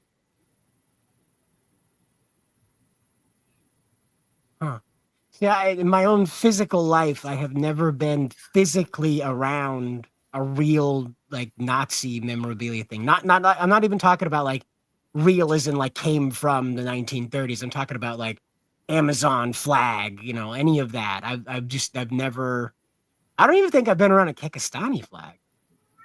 Like I said, it's just the people that fly the stars and bars up here in Maine are people that confuse it for the rebel flag against the British. Like my cousin, he sent me a selfie. Like this is way back when like cameras were first on your phones. We were first doing that stuff. So you had to actually turn the flip phone around and hopefully aim it at the right part of your face. And he sent me a picture of himself and he's in front of a flag and he's got the things up like that. He's like, yeah, he's up in front of the flag. He's in his bedroom and he's like, he's a badass. He's got his hat on, his sunglasses. He's sticking his tongue out. And he says, "Rebel for life" is the caption he sends me with this image. It takes like forever to download because it's back in the day. And it's the Union Jack behind him. He thinks it's the stars and bars from the Civil War, but it's the Union Jack from England. So that's as close to like evil racists as I've ever come to.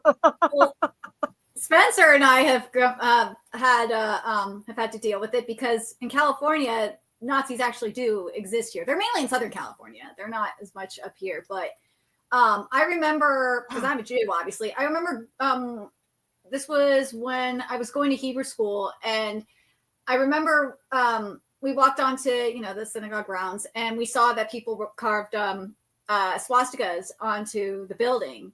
So, yeah, they're everywhere. They might be in Maine for all I know, but yeah, they're definitely on the West Coast for sure. There's some in Oregon and Washington State too, surprisingly. But yes, they exist. It's just and like the Aryan Brotherhood is definitely a Nazi organization as well. So yeah, so I guess I am incredibly sheltered. I guess I just you are very, very sheltered.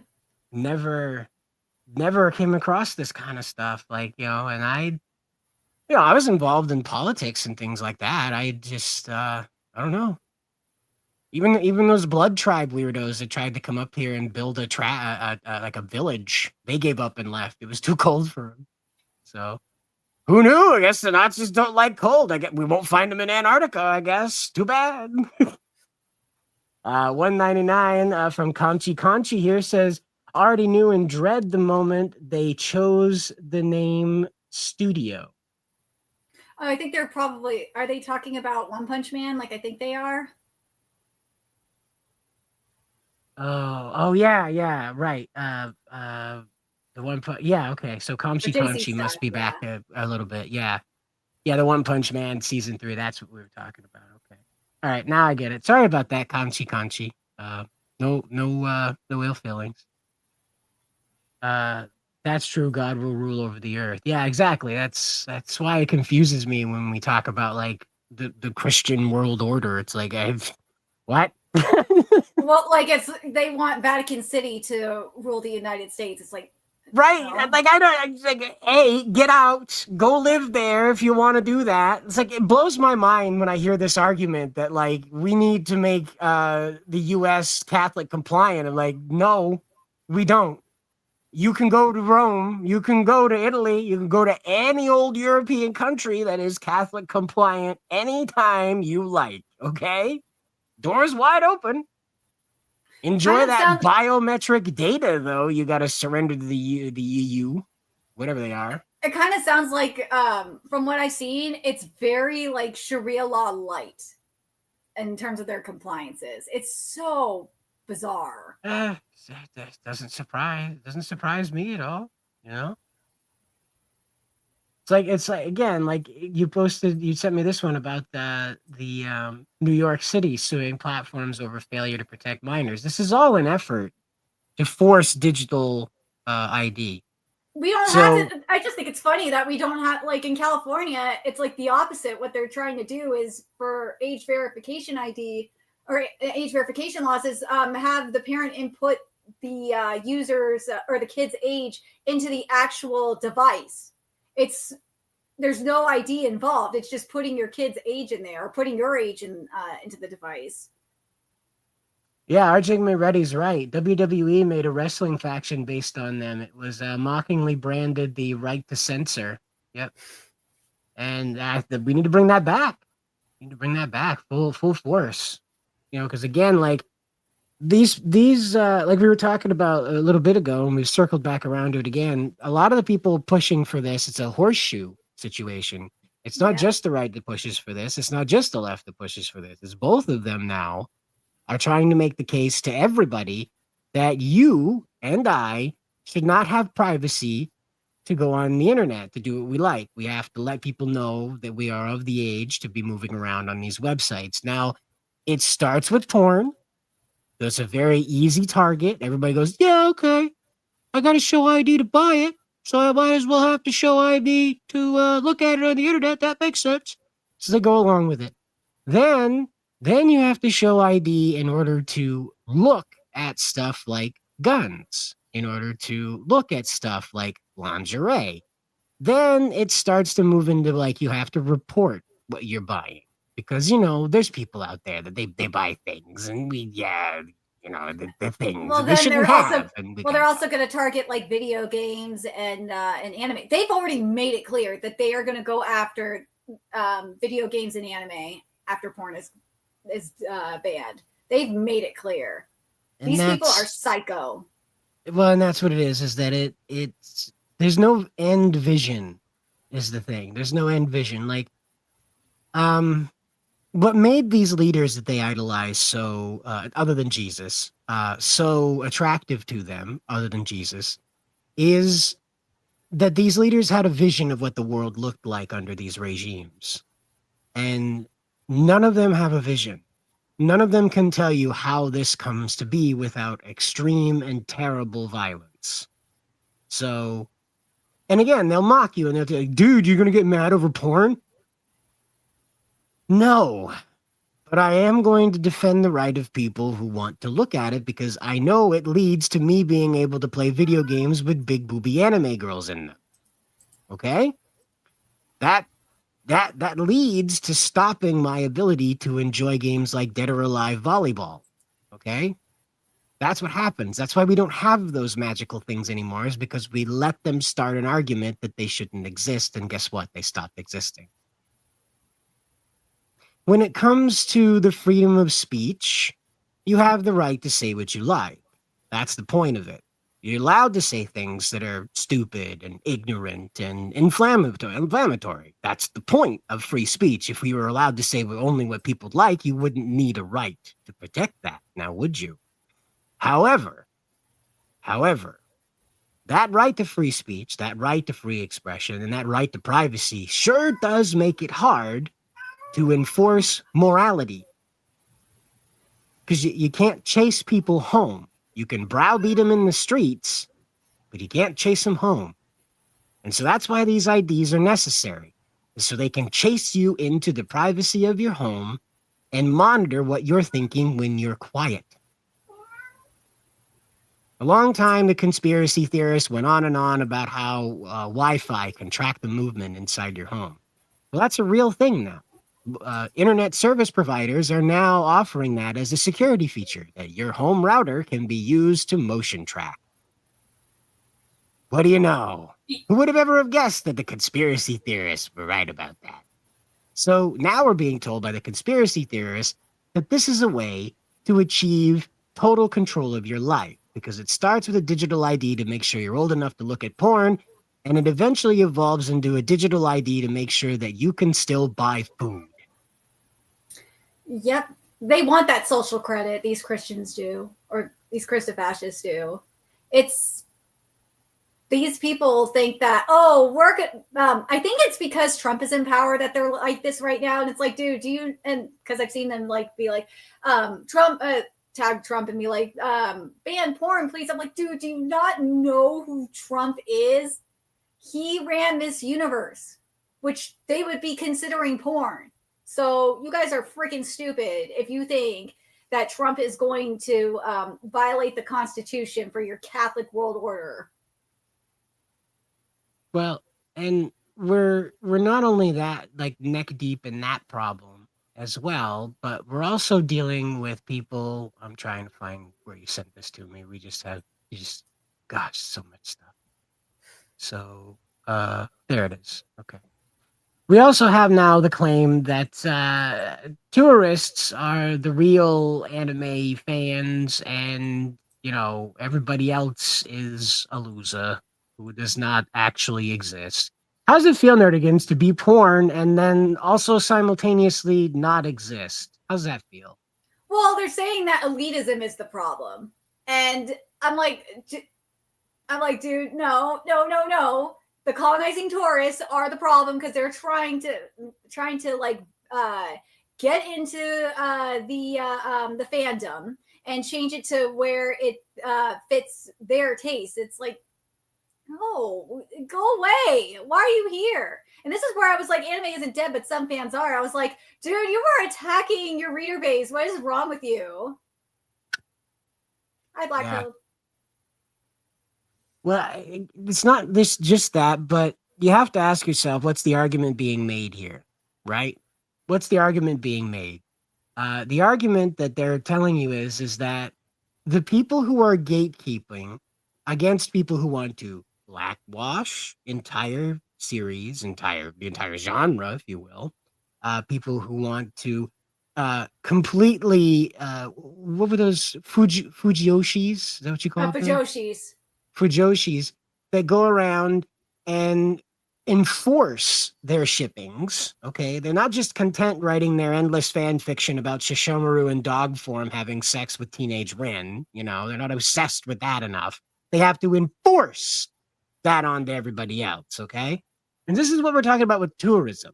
So the gatekeepers, who are perceived to be as elitists, are the ones saying, that's not how that goes. That's not what belongs in public. That's not how that character works. And somehow that's translating to being the problem, not the people who are only taking the aesthetic of the genre and warping it into their agenda. That's the argument being made in this article, that you who enjoy the actual product itself are the problem, not the people who want to repurpose the aesthetic for their own agendas. And that includes covering up female characters and calling characters under calling actual fictional minor characters like treating them, or I'm sorry, not calling, treating them like flesh and blood children, and like series with fan service, they call it porn. In the case, yeah, it's weird. Certain so type weird. of fan service. Certain types of fan service. Kamchi for $1.99 says they're hypocrites with live show and cults the worst. Sure, I don't doubt that. I don't doubt that those people are driving everybody up the wall about it. You know, because again, I mean, like we're dealing with people who are activated by an agenda, not the product itself. It's sort of like what happened with My Little Pony, right? Oh yeah, with the bronies. Yeah, My Little Pony was made for little girls, and Gendy Taratovsky and his wife, Laura, were in charge of the first season. Gendy stepped away after the first season, but Laura stayed on, to my knowledge. And so Laura and Gendy kind of did Dexter's Lab, but with ponies. Kind of did Powerpuff Girls, but with ponies. So there was like a really attitude kind of driven character. There was sort of an aloof, trying to help everybody character, and so on and so forth. So there was a lot of flavor and attitude to it. Okay.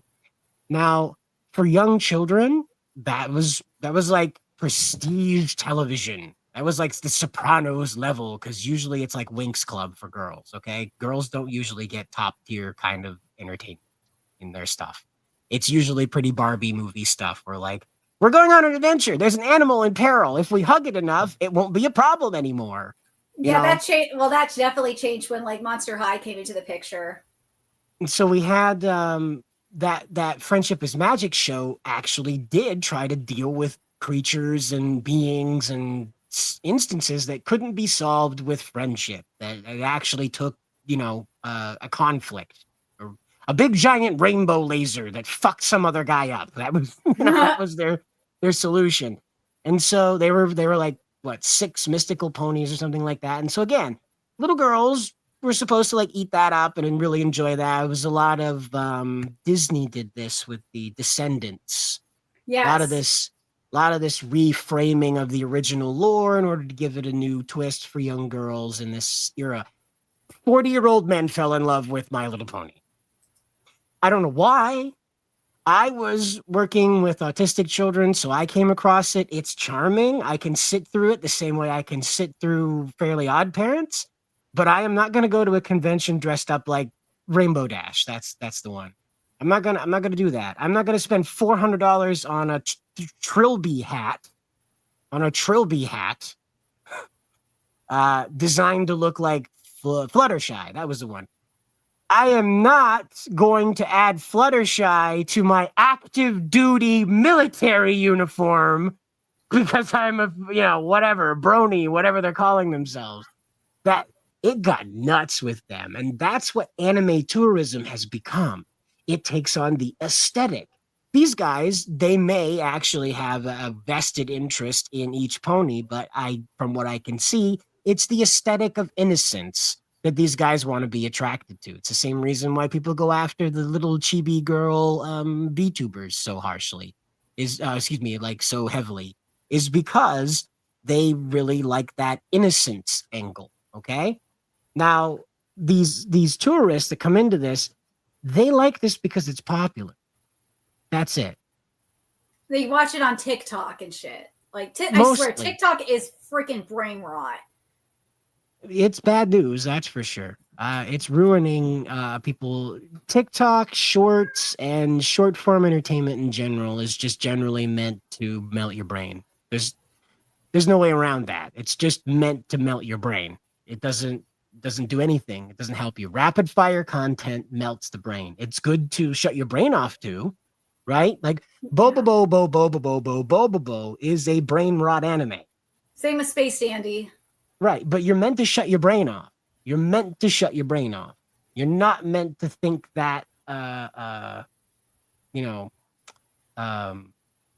scenario through. You're just meant to go, haha, funny blonde Afro man has it's tinier Afro man inside of his hair. Haha, that's funny. That's it. You're done. But TikTok and things like that take it a step further where they're like, there's videos of kids like pounding nails into their hands and things like that. There's kids eating the Tide Pods. Yeah. Playing in traffic, the Kiki challenge, all that stuff. And it's generally destructive media. Because again, people are attracted to disaster and negative things. The old saying of bad news travels fast is true. More people will turn out to look at a car accident and have memories of watching that car accident than of a parade happening 10 feet away. And that's just human nature. We're attracted to negativity. Thus enters the tourist. So the tourist comes in, is embattled, tells other people about it. Those people then join in and become more embattled. And over time, we have this huge group of people that are just angry that other people exist. Okay? Now, if you like anime and you like the most popular anime, that's fine. Yeah. But please, we're asking you very kindly to like that anime. Not try to fix it, if you will. Fan fiction's different. Fan art is different. But when you're going and saying you are fixing something, you are implying there is something inherently wrong with a Japanese product. Now, when you're doing this as a Japanese person, this is a cultural critique. When you are doing this as a person outside of that country, it feels pretty racist. And the reason being is that Japan is a homogenous society. A great deal of their stories are told about Japanese people in Japanese society in Japan. So when you go changing Deku into a black kid that wanders down around Detroit, or Compton or wherever he is, you've now entered into the lexicon a brand new fucking character. So just roll with that. Don't insist that your Afroed Deku is now the correct Deku. Well, let's be clear. There's a difference between fan art and fan edits. Like fan art, like if you draw like your own like version of Deku, and he's black, then that's you drew it. That's your thing. That's different. But if you're just straight up taking like a screenshot of an anime, like say Boku no Hero Academia, and make the character black, that's blackwashing, and that's quote unquote fixing. And it's really annoying. Sure, and they'll take the sex out of the character. Oh yeah, I'm sorry, that just hurts a lot. They'll cover up sexy female characters. They'll say that lollies that are like over 1,000 years old are actual children, and that you can't like them. Otherwise, you're a pedo. It's so dumb.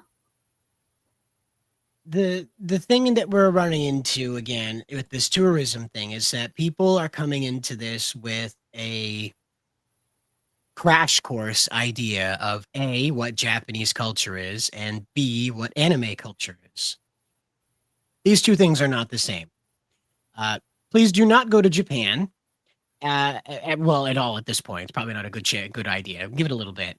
Let it cool off. It's some trouble over there. But don't go to Japan and expect it to be anime land. There aren't just giant robots walking around. Believe it or not, everybody doesn't fly. Believe it or not, Japanese people don't walk around with swords strapped to their backs. The majority of them, in fact, do not travel in flying cars. And they don't have weird colored hair most of the time. Most of the time, it's just regular old Japanese hair colors. I think it's like a ashy kind of brownish gray color, or chestnut brown, and it's more naturally it's black, but some will dye their hair though to like lighter colors. So like I said, though, you're not going to run into people who have naturally blue hair. They're not going to have naturally purple hair. You won't be finding people walking around in cropped rib jackets and spandex tights. You're not going to be tokusatsu heroes bursting out of every corner. Maybe an Akigahara maybe, but like there's parts of Japan that are like dedicated to like anime, let's be real. And you'll see those kinds of people. Kamchi says for $1.99, matter of fact, we can counter them if we know where. Well, again, it's not so much like countering them on the battlefield per se. It's just simply about gatekeeping things. They want to create spaces where all of this is agendafied, where you're not talking about the story. You're talking about the story as it relates to politics. Racial dynamics, that sort of thing. It's not just one side either, because certain people are trying to say that anime is inherently right-wing. Stop it. Stop applying American politics to Japanese anime. It's quite foolish to apply American politics to Japanese anime, despite how similar our corporate cultures are. Well, the only thing I can say is that like some of the storylines may be very similar to what we are seeing like right now in the West, and that's one thing to debate, but like just straight up saying that it's right wing is just a dumb thing to say, or straight up woke. There's no reason. There's no reason to do that, but you can say that it's right wing Japanese politics if you want, left wing Japanese politics if you want, but those are very different from what they are here in the United States. And when you go trying to say something like, oh no, it just left my head. What's that one where the girl is eating the aliens? Drama Queen. Yeah. So Drama Queen can be taken as an anti-immigration story. It can be taken as an anti-colonialist story as well. If you want to apply American politics to that, it can be taken as a story about invaders from either a well-to-do nation like England invading a nation of people recovering from smallpox, if you will. Or you could reframe that again as a invasion of people across the border, and they are being forcibly made superior.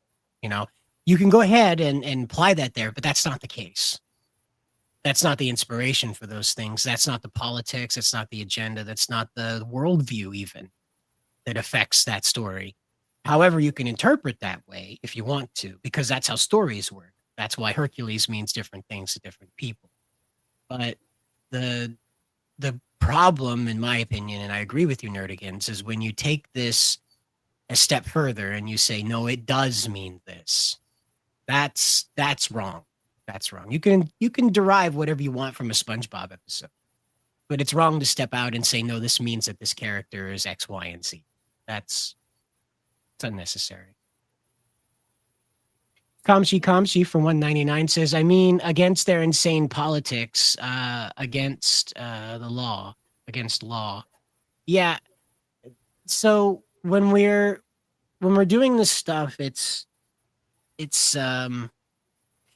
meant to bring awareness to you as a consumer and voter, because there's not a lot to be done outside of that. That's the hard part about all this, is that there's not any street gang kind of fight to have. There's not any throwdown, showdown stuff to have. It is largely just going to be Don't buy this if your, internal ideologies don't agree with it. If your internal values don't agree with it, don't associate with this if your internal ideologies don't agree with it. That's the only way to defeat this stuff, because at the end of the day, these multi-billion-dollar corporations largely don't care what the consumers think. They'll find a market on Earth somewhere. And that's what they're convinced of, is that it doesn't matter if America doesn't like it. It doesn't matter if 50% of America doesn't like it. 100% of Kuala Lumpur loves it, and that's that's what they'll lean into, is that's perfectly acceptable media for another nation somewhere or another people. So that's why when it comes to this tourism thing, you just reject their stuff. I have learned over time that it is best just to mute people. I get Or mad. block them. Yeah, that too. Blocking means they get to walk away and take a screenshot and say, haha, this person did that. But then muting, now you don't hear from them ever again. So No, but they could still reply to your post. That's what I don't. That's right. That's why I block idiots. I just don't want to deal with it. So in the end, though, is that like when you see those Deku fixed, when you see Goku fixed, when you see Pikachu fixed, these kinds of race swap characters, sort of stuff, don't bother with it. Just mute those people, block them, whatever. They don't have anything to offer the conversation you want to have anyway. And in the end, that will eventually work them down to a populace of people, because it won't be spread around through a conversation anymore.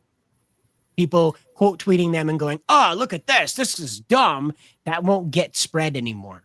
That'll just get contained to those people who want that. And they'll be very happy with that on their own little island of we fixed anime, whatever they're thinking. Okay. But there's also the fact that like there's going to be a new influx of tourists thanks to Demon Slayer just destroying the American box office. And that's kind of okay, because the majority of those people will probably burn away back to regular consumption. And like only a minority, a very scant minority, will become the annoying type of tourist. So, there'll still be tourists, the kind we don't like will be there. But, the majority of people that are attracted to anime because of that movie will burn back away off to something else, because it's a very unique anime. It doesn't tell exactly a unique story, but it presents it very uniquely. So it's hard to go from like, man, I really like Demon Slayer to Victory Gundam. It's very hard to make that leap into even Black Clover. Well, now Chainsaw Man, because Chainsaw Man Rize Yeah. is coming. But That would be man, another one. That's just a hard watch. leap between those two. But just watch. You're going to see these tourists try to fix Rize in her bomb devil form by covering her up. And then they will say, oh, the design's better. I'm so sick of that. Anime is a mirror of Japanese culture, which is conservative. The actual meaning of the word.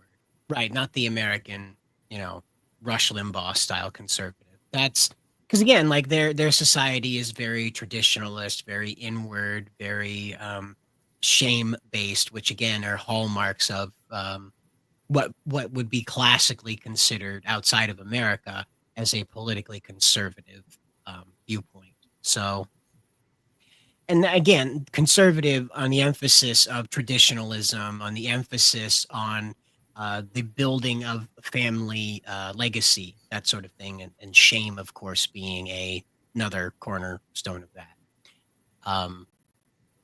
So that's largely what comes out of Japan, especially shonen anime, which is meant to sort of embody what your, atypical good Japanese man should be embodying.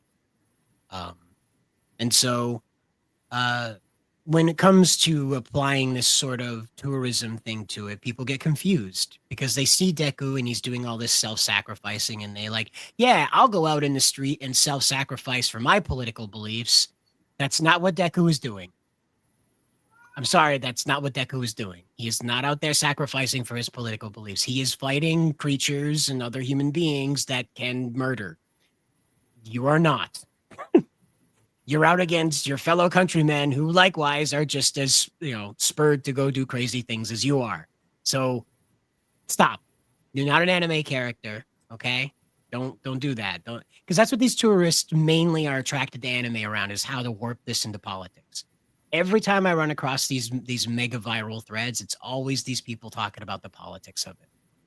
So again, just mute and block them when you see them. And now you It's got real easy. It's well, Cider, you you saw the whole remember thing. Hold on a second. But Cider, you saw the whole thing, and this is what kind of relates to this. You saw the whole thing with when Nintendo posted that that trailer, which was supposed to, I think it's supposed to be for Pikmin, and someone said, "Oh, it's trans because the trans flag colors are in there." It's like, yeah. What? What are you talking about? This was a conservative person that said this. I'm like, I think everyone's like, what are you talking about? It's not that. It's just a traditional baby room colors. Like, what is going on with you? When everybody flipped out about how Zelda had her own solo game, it was Oh like, God, that pissed me off. It's like, dude, weird. those were definitely tourists because you could play as Zelda in like other games, I believe, and also Zelda fans have Well, been even if you waiting couldn't, for it. it's not like Zelda was in charge of saving Sissy Boy Link in a dress. That's not what happened at all. No. It's a Zelda adventure where Zelda's just doing stuff. That's Yeah. it. You know?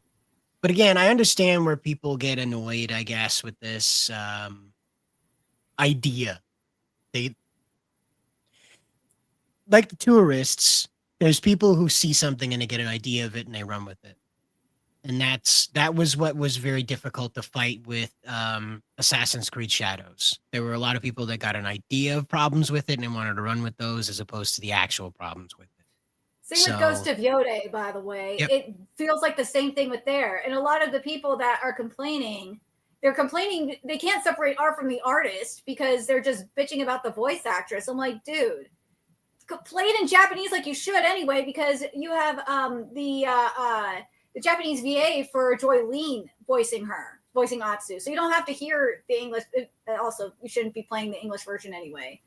But from what I've heard, Japan loves it. I mean, there was a Japanese person that was inspired to go to Hokkaido and climb. I can't remember the name of the mountain off the top of my head, but went to Hokkaido to climb up the mountain that's in Ghost of Yode because he enjoyed the game that much.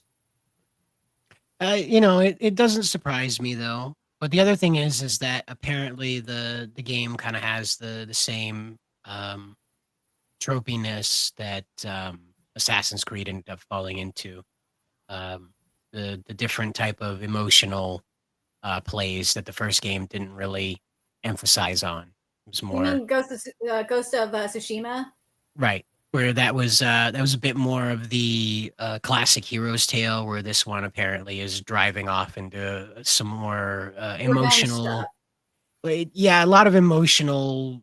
I don't want to say dead end plot lines, but from what the people that were replying to the reviews about it were that there's a lot of just stuff that's happening aside from the main plot. It felt like they were trying to like pad out the playtime. So again, feel what you like about that. Thing. That's a whole different thing than what people are bitching about and why they feel like, yeah.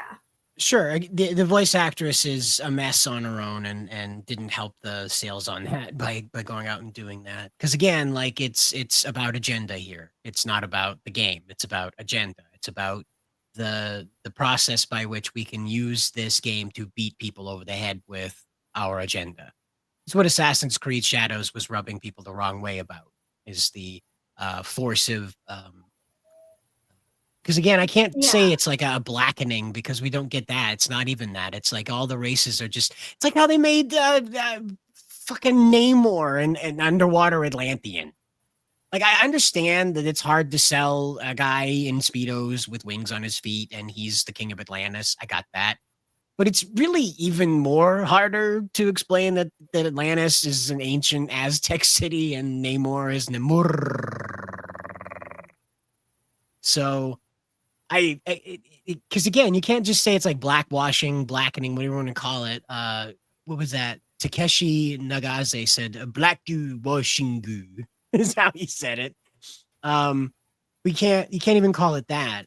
It's just this desire to take what is traditional and turn it on its head, and that seems to be But what sucks is, and you probably saw this too. Ubisoft came out, or someone I don't remember if it was leaked or not, but Ubisoft was originally going to do the next Assassin's Creed game during I think it was like post Civil War, and the assassin was going to be a former slave, and it's like, yeah, that's kind of more interesting than playing as a black samurai, in my opinion. And I think and the majority of the responses I saw was like, that's what people would want, like on both sides of the spectrum.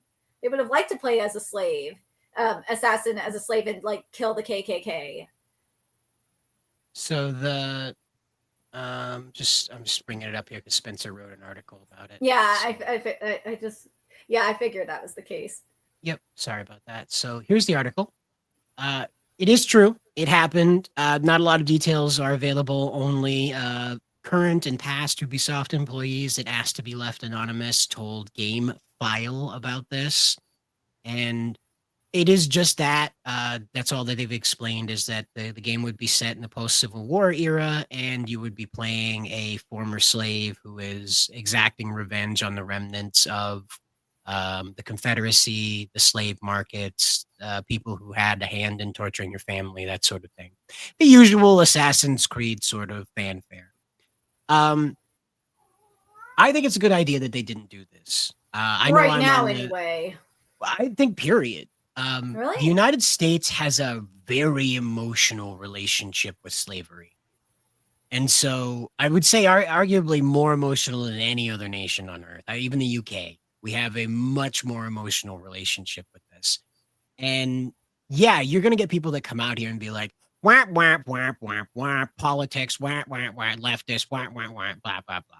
But you're also going to get people that come out and say, like, this is French people profiting off of slavery. This is white men in Quebec appropriating a black man's suffering in order to make money, can't free the slaves, that sort of thing. And they would be dumb enough to find some Dred Scott. They'd make the main character Dred Scott, you know? Yeah. They'd find some real life person who was persecuted and turn them into the main character that you're going around murdering people as. And so it wouldn't be, again, it wouldn't be just the woke right, as we call them, that would complain about this. It would be people who would be offended by the idea that not an all black team from Africa or Compton worked on this, that white Quebecan Canadians worked on this for a company owned by white people and Chinese people.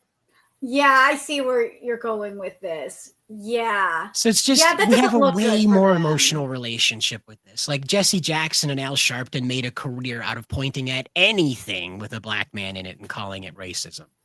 So it's not, I don't think that it has anything really to do with what would have been played in the game, because it seemed really Assassin's Creed-y. It's not too different than Connor's story. It just involves slavery as opposed to his home being burned down for Connor, you know? So, and his people being killed, that sort of thing. It just kind of the same. We were afflicted by Group A and we are Group B and we are getting revenge. So that's nothing wrong there. It's the subject matter that is really going to send people over. And then, of course, we have the discussion of reparations. So in the middle of that game, they're going to get people root-toot-tooting about where's the reparations for this game.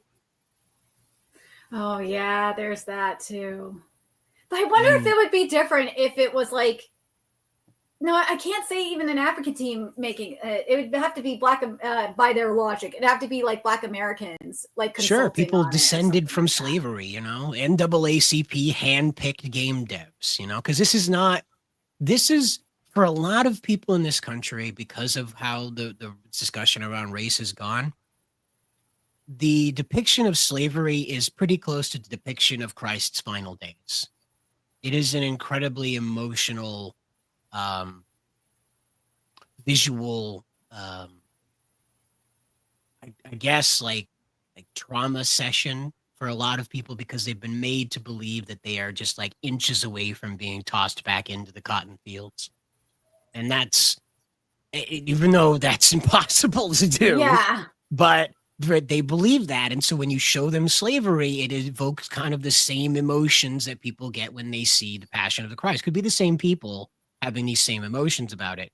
But that's arguably how seriously a great deal of people in this country take any depiction of slavery. The Django got away with being so funny and off the cuff about it because it was so off the cuff about it. It leaned so hard into blaxploitation. I was half expecting Black Dynamite to show up in his Cadillac.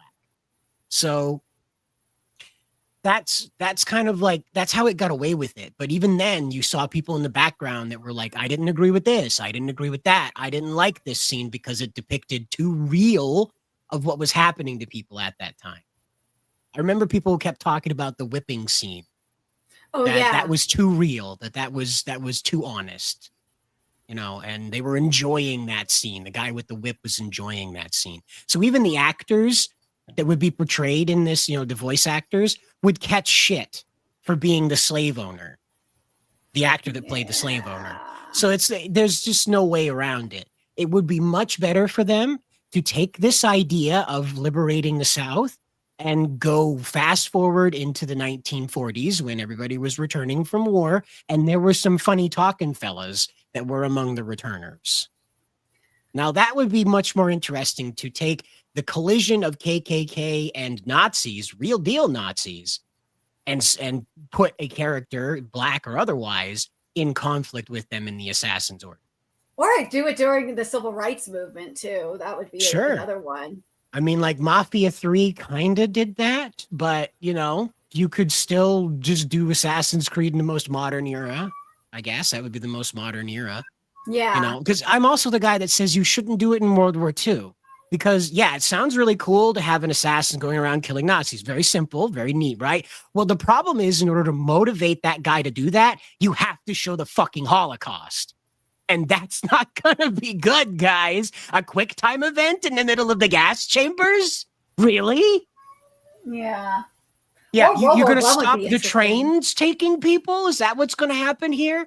Because again, when you get into this more emotional issues of history, it sounds really cool on the surface until you think about how they have to show the inciting incidences. And a bunch of brown shirts rounding up Anne Frank isn't going to rub people too well.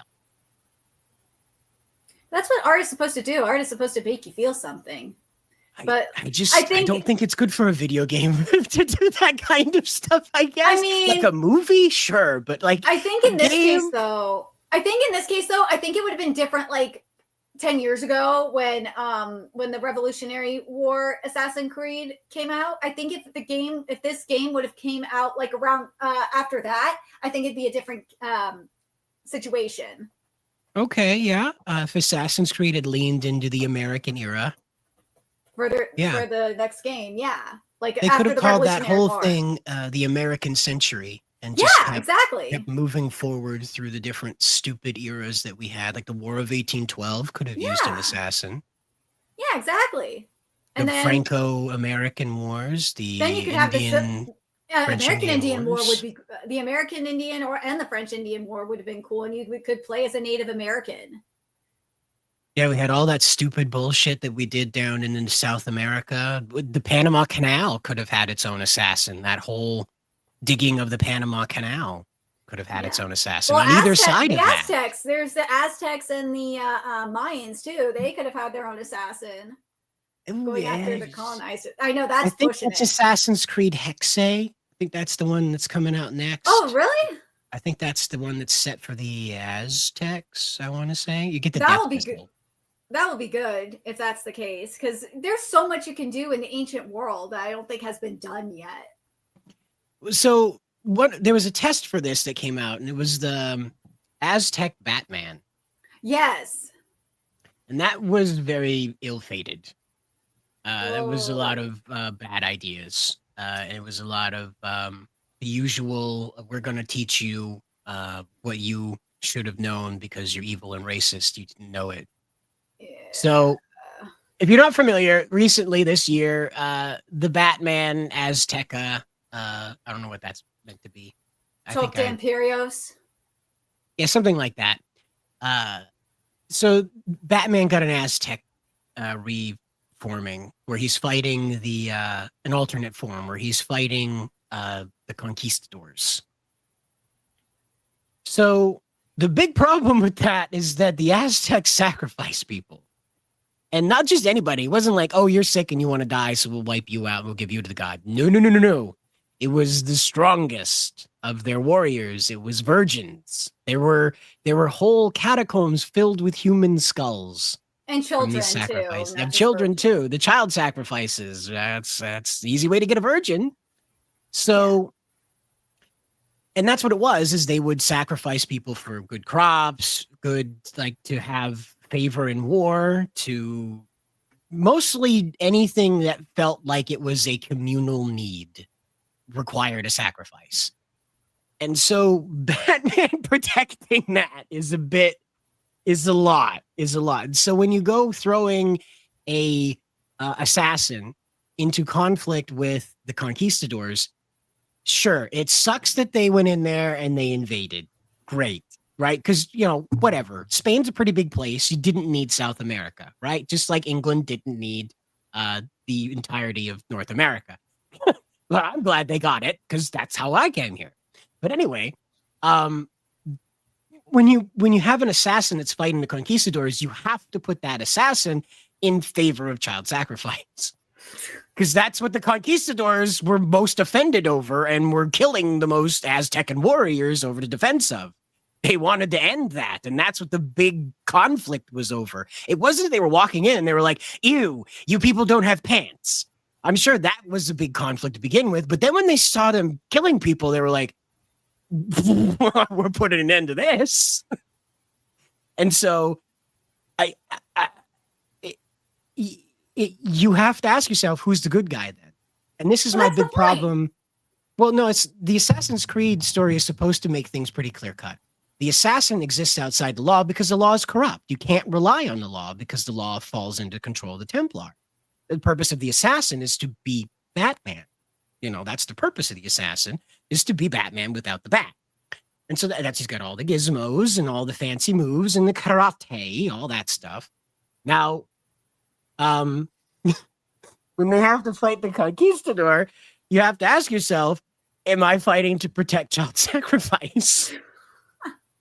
Do they show that in the opening where this guy's like on the fringe of society, where he's like one of those Aztec hermits, where he's like, I don't go to the warrior sacrifice stuff. He's like the Grinch up on the mountain. Is that how he defends everybody even though he hates them? Is that how this goes? Because everybody in the Aztec society witnessed and agreed to these sacrifices, or they left if they could. Let's put it that way. I don't know for sure if the Aztecs patrolled their borders from within so that you couldn't leave, but I know that they patrolled them from the out. So if you left, you weren't coming back alive anyway. So it not a good idea. Let's put it that way. So this one's going to be another one where they're going to get laughed out the door with this, because they're going to go lean into all this. Because the only conflict that anybody ever cares about with the Aztecs and the South Americans is against the conquistadors. Nobody cares about the Aztecs nearly wiping out most of South America's tribes. Nobody cares about that. Nobody cares about the Mayans and the Aztecs nearly driving the entire civilization below Mexico into extinction.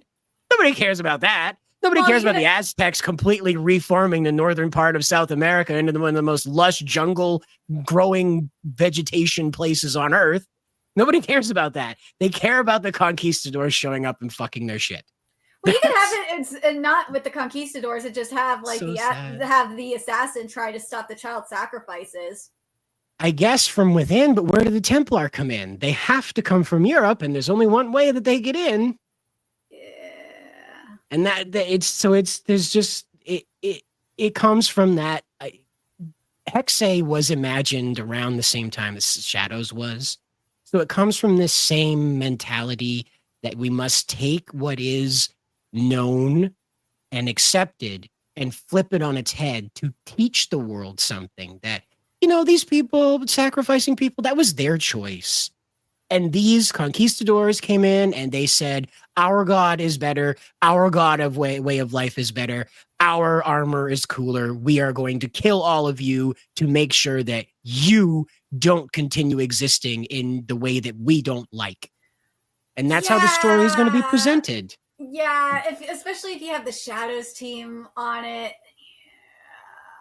that would not be good.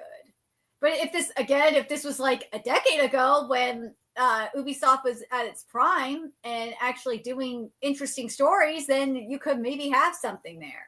But not with this team. Well, I'm glad you enjoyed that video. It gets around. RJ McReady asks, so Aztec Batman was mad his parents were killed before he could be killed by them? Yeah. I think that's probably the crux of his character, is that his parents were killed before they could be sacrificed, and so there was a bad crop and a bunch of people starved or something. Yeah. The Joker's in this too, by the way. Yeah, there's a Conquistador Joker, and my mind is completely blown. I don't know how the hell that... I know, it's not the Joker. That's Two-Face. That's the Conquistador. I thought the Joker was in... No, the Joker's right here. He's in Conquistador armor. Oh, he's a betrayer. Oh, he betrays the people. That's what it is. And that's how you can probably make it work for Assassin's Creed, is have someone from within be a traitor and stitch to the Conquistadors. Could. I guess, but man... Then you got to explain to all those people, though, that are on their side, the Wokies, that think the Aztecs had the right position against the Conquistadors. And I just don't think, again, Hexe is going to tell us exactly what French Canadians think happened in South America when the Conquistadors arrived on the borders of the Aztecan Empire. It's just, I don't know. There's not a lot of there's a lot of agenda in these stories. There's not a lot of logic. So I know, kind of like how they invented Yasuke out of thin air. This whole super samurai that Nobunaga values higher than himself, by the way. That character came out of nowhere. Most likely to be the same case with Hexe, is that they'll invent or find some random person who was persecuted or largely forgotten by history and turn them into the big superhero that beats the Conquistadors. So, man, I am blown away right now because this tweet just came up. Apparently, my state is actually doing something right.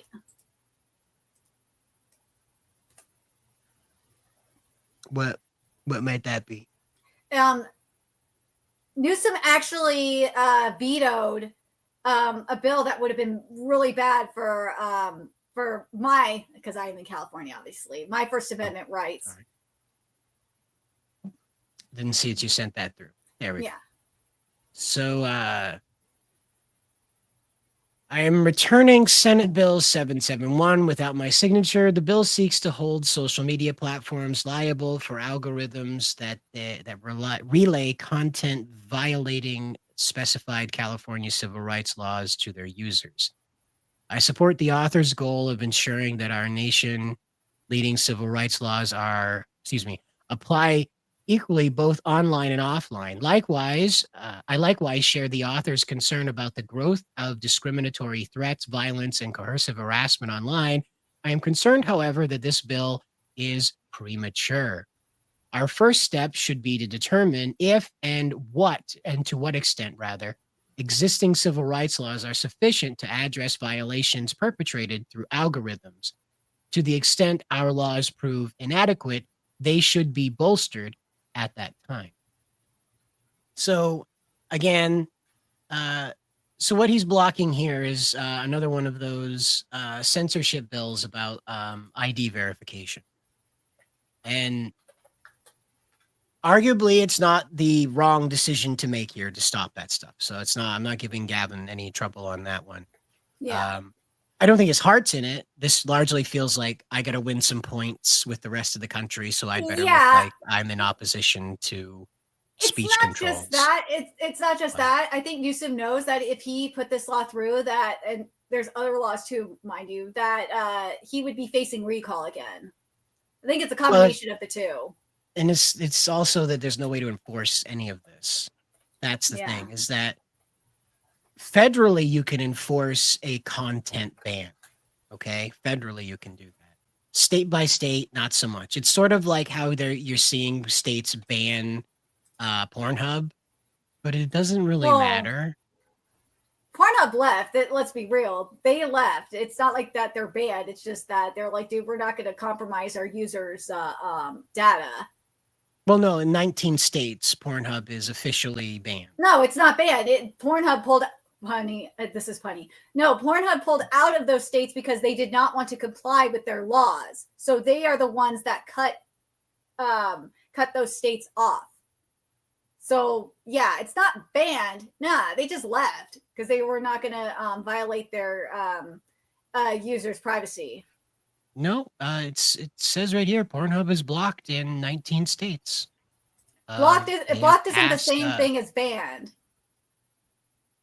Pornhub blocked the states. Let's be clear.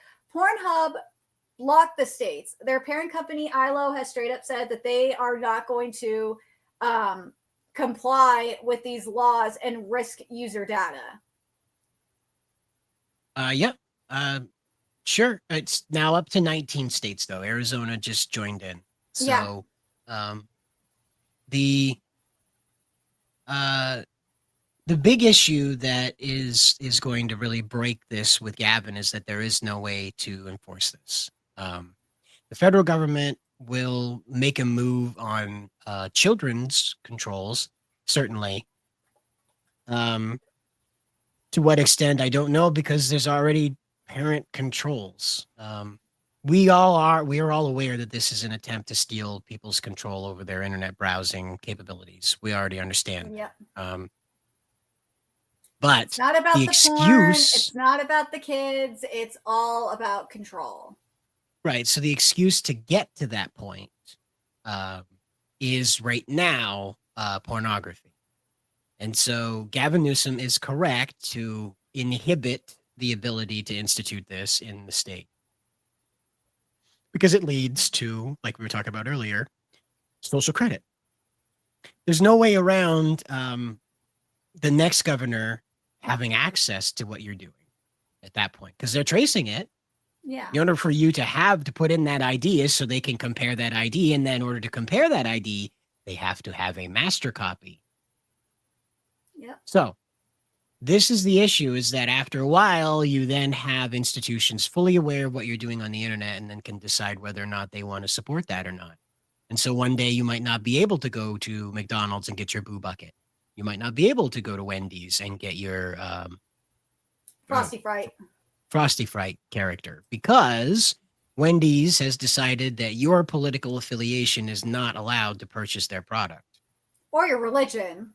That's true. Your religion is not allowed to purchase their product. So that is, I think, the hiccup that they're going to run into is that the federal government won't make that move on that front. They'll make a move for children's protections, which still leads to the same place, but their argument will be for children's protections, which, if they were serious about, they would have come out and done something about during the Elsa Gate and Spider-Man Gate YouTube Kids fiasco that led to millions of children getting a taste of MK Ultra for a few months.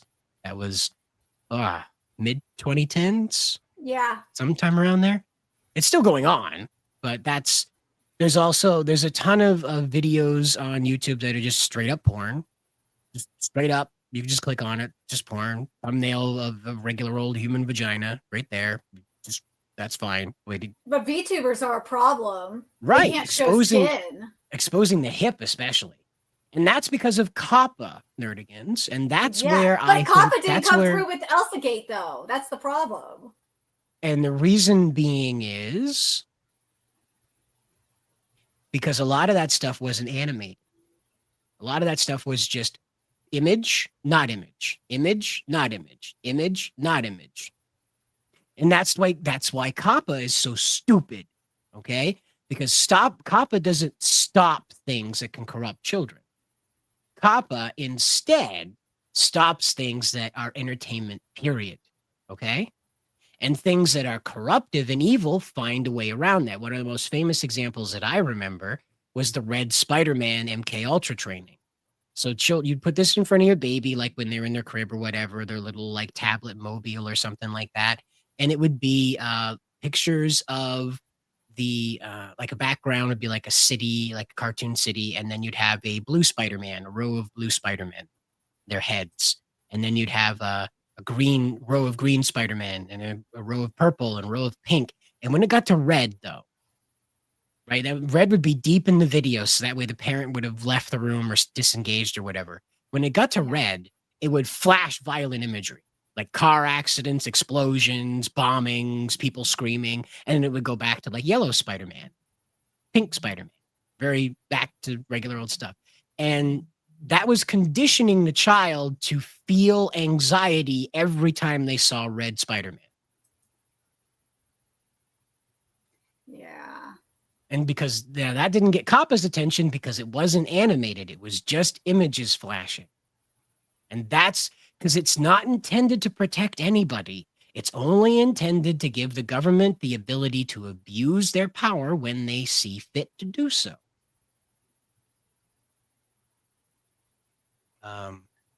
I can only imagine if Collective Shout is having a partnership with Sweet Baby Inc. That would be a disaster. I don't think those two people could get in the same room together. To be completely honest with you, Kim Belair would want to murder Melinda Tank Top, and Melinda Tank Top would want to murder Kim Belair.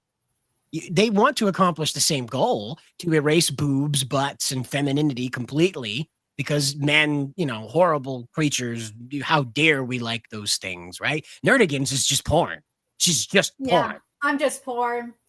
And that's according to Melinda Tank Top anyway. I've seen, I don't know if you saw it with the latest Annie update, but I saw so many people say that, she's just her standing there in a fully clothed, mind you, that she's porn, that she's a porn bot. I'm like, yeah. What? These people, this is another reason why, this poor man is retarded. It's because these people don't know what porn is. Well, the amount of bad out there is still too much, absolutely. And arguably, in order to control this, there really should be a regulatory board with pornography.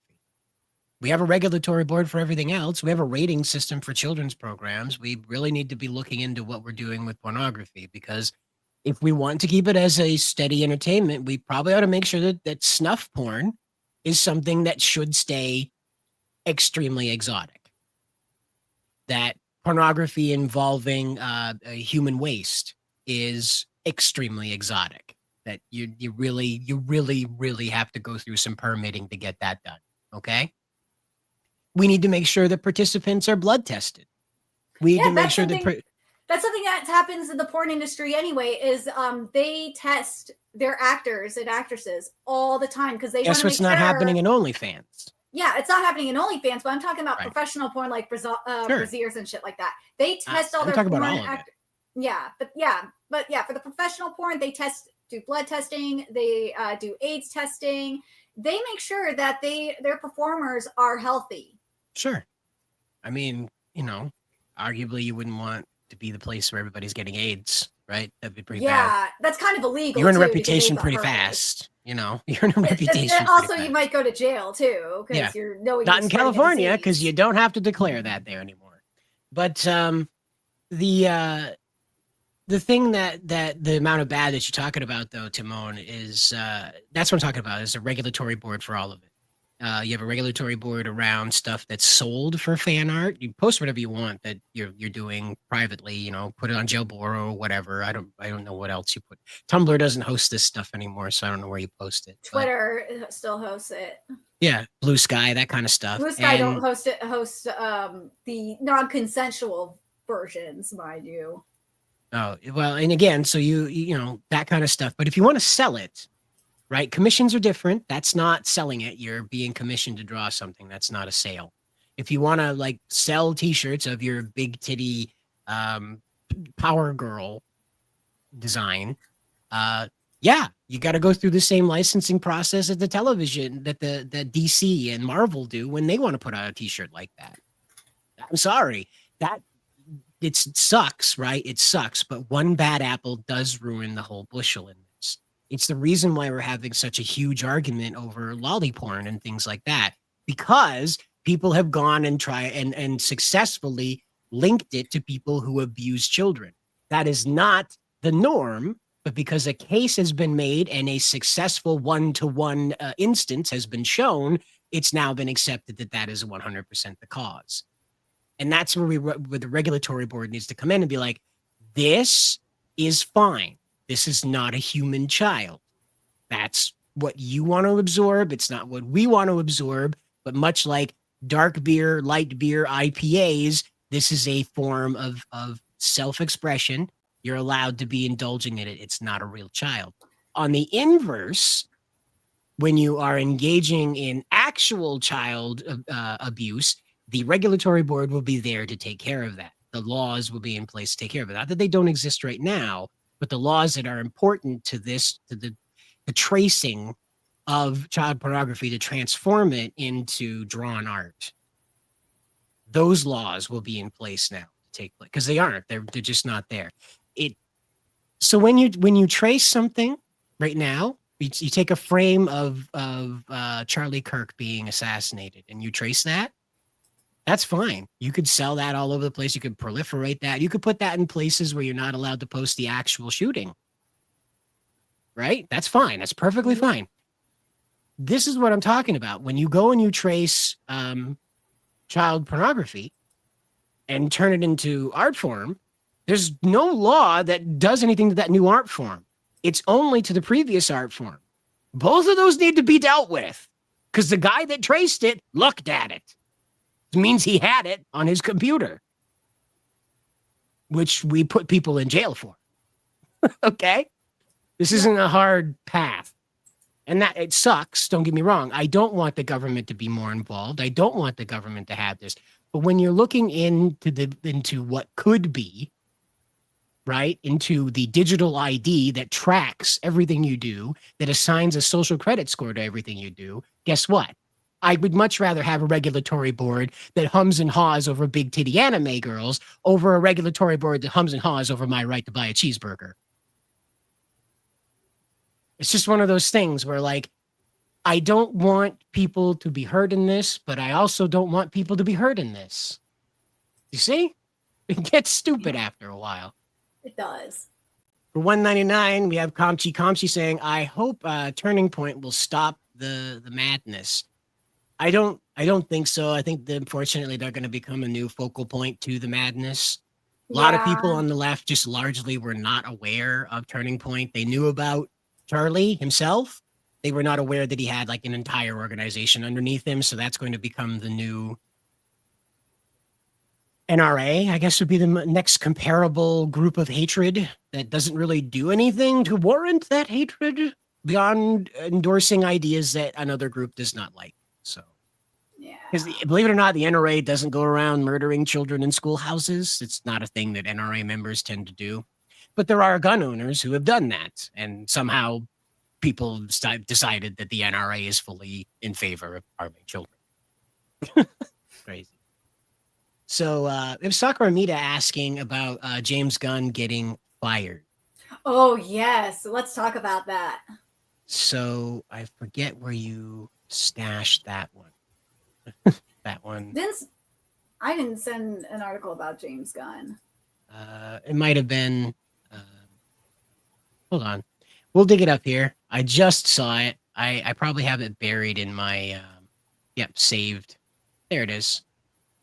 This comes from Cosmic Book News, with Superman reportedly bombing financially, and I'll share the screen because I'm smarter than that. All right, here we go. With Superman reportedly bombing financially and with Peacemaker Season 2 flopping with fans, I reached out to my insiders about the state of the DCU under James Gunn. The short of it is that James Gunn will be out as the head of the DCU with the WBD sale. I'm told that if David Ellison of Skydance Paramount buys WBD, that Mike D. Luca will be in charge of DC and do a completely new start. It just never ends. In true DC form. They're constantly rebooting all the time. Like DC has like 11 line-wide reboots since the beginning. I want to say 10 or 11 anyway. Complete line-wide reboots. So It's in keeping with the brand. It's on brand. It's on brand. But yeah, James Gunn, he's in a rush to get his Man of Tomorrow movie out and his Supergirl movie out. So I really think that he knows that the jig is up, that this is over. He may have been brought in just to entice the sale, to be honest. That's true. So, because he was just so beloved with the Guardians movies that they just dropped him into the DCU as like, hey, we got that guy. You want to buy the whole studio? So, like, if they reboot it, great. I think it'd be a good idea because James Gunn really made a mess of it trying to explain that the Flash is the beginning. No Blue Beetle's the beginning. No Superman's the beginning. So, or somewhere the Creature Commandos mattered to all this too. So, somehow it doesn't. Right. In the end, these companies keep getting too ambitious. And that's what kills them. The MCU was a happy accident. That 10-year plan didn't exist until about 6 years in. Okay? That 10-year plan wasn't really there until about 6 years in. They kind of sort of knew that Thanos was supposed to do the thing, but it wasn't until the Russo brothers came in to do Avengers that everybody kind of like, oh, okay, that's what we need to point this at. So, because Iron Man 1 had nothing to do with the Avengers. Nothing to do with the movie. Not at all. Thor, the first movie, had nothing to do with it. Not at all. Not a bit. Captain America, the first Avenger, had so least to do with Avengers that Red Skull didn't even show the fuck up in it. He didn't show up until the very end of the whole adventure, and even then, his only job was to point the way to the MacGuffin that kills Black Widow. He doesn't even see Captain America again in the whole MCU. One of the most famous rivalries never gets revisited. It's so weird. But who knows? Maybe man, they'll fight each other in Secret Wars. You know what's weirder is what I'm about to share. Oh, another rare Nerdigan screen share. It's very tiny. M. Night Shyamalan. He will create and direct a Magic 8-Ball TV show. Mattel went a little crazy after Barbie. Remember we listed that list of stuff? So we're going to see probably a live-action Barney movie coming along soon. There is that Barney movie that is coming out. I want to say Polly Pocket was another one that they wanted to do a movie about too. I don't know if you saw this or not, but Netflix is doing a Clue television competition series, reality TV series, which I think for Clue, like that kind of works. Oh, so it's like a murder mystery, but nobody is an actor. It's all it's all real people. Well, for the most part, I think they might have an actor in there. I don't know. Well, whoever dies is obviously going to be the actor because they're not going to tell everybody that they die before they die because they know they're going to die because they don't have anything to do for the rest of the series. But yeah, it's like limited. It'd be like limited actors. It's mostly reality. It's real people, which I think, as I said, for something like Clue, I think that works. Yeah, you could probably make a murder mystery work with. You could make a murder mystery show too, like a straight up murder mystery show around Clue. I think that's a lot easier to do. Versus, I don't know about a show with the initial plot of Clue because like it's kind of in and out. It was Colonel Mustard in the library with the candle holder, so We kind of the movie's the best way to go for like a true blue front to back plot. Sorry, I'm just trying to think about it. But yeah, movies like front to back plot, that kind of thing. But the reality show is something you can do where the characters are eliminated and their elimination is treated like a death. Yeah. So that would work. And it's a mystery who eliminated them. They don't vote. Nobody votes. They just go. Well, it'd be kind of like Traitors in a way. Oh, okay. That's what I'm thinking. Is it'll be like they might have like that kind of element of traitors in there, where you have to like figure out who the traitor is. So wait, we got distracted. What the hell does a Magic 8-Ball TV show do then? I don't know. I don't know how this is gonna work. It's just that's weird. I know we got sidetracked because I just remembered Clue is getting a live action TV series, but Magic, like unlike Clue though, Magic 8-Ball does not make sense. Lego made sense. Obviously Barbie makes sense. Barney to an extent makes sense, but and Hot Wheels too. There's an argument for that too. Yeah, But Magic Hot 8 Wheels. Ball! Hot Wheels could do like a lot of movies because like the They've done Acceleracers. movies. Yeah, the Acceleracers is its own universe. You Yeah. could do a Hot Wheels sponsored Speed Racer series based off the original series. Oh, and it's speaking of, just there is more Speed Racer comics that got announced at Comic-Con. Let me see if I can find it. But yeah, Speed Racer content is coming in comic book form, mind you. Let's see if I can find it. But yeah, I agree with you that you could have like a Hot Wheels sponsored Speed Racer show. That would be actually kind of cool. Or no, Yeah. actually a better way would be like a Hot Wheels sponsored like Wacky Races kind of thing, because they do have cars based off of properties like TMNT and Scooby-Doo. okay. That might probably work for a movie where you have it's kind of like Ready Player One, Yeah. but it's all the different franchises versus each other. So you have a TMNT car, Power Ranger car, There's My Little Shortcake. there's SpongeBob cars. There's what My other Little ones are there? Shortcake. Sorry, I got collided two Shortcake. different girls' properties there.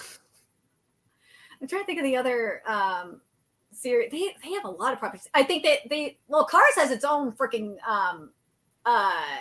line that's Sure. separate. Maybe but maybe he's like directing a government agency that like this Magic 8 Ball is from space or something, and they're deriving clues from it. Maybe. maybe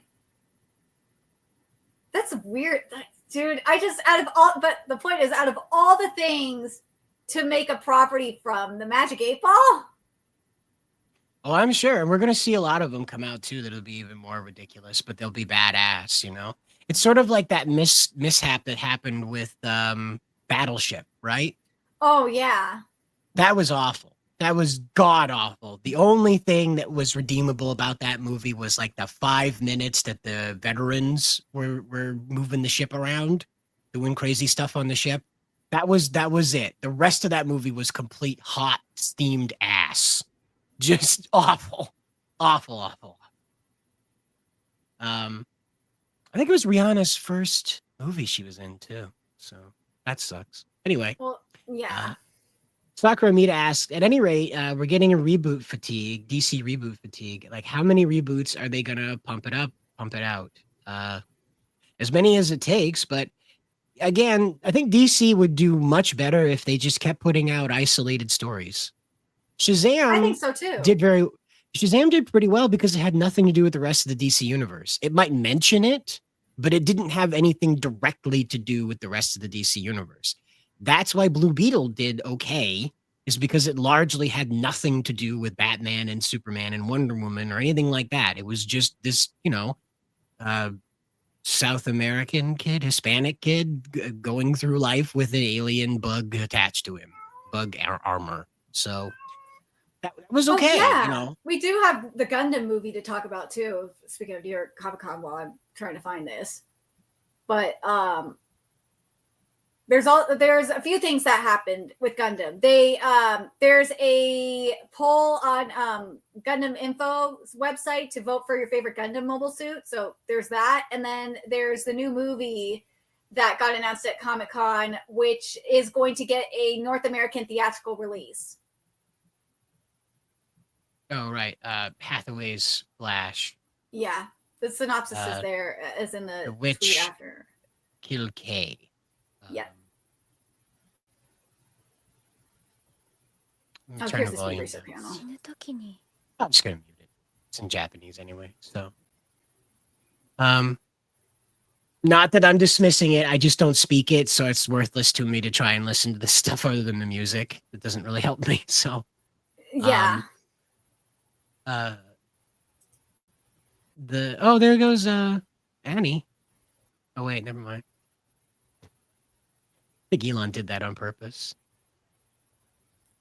But the Hathaway stories have been I don't know, like they're trying to do something interesting with Hathaway. They're trying to make him into like a new type light, I guess.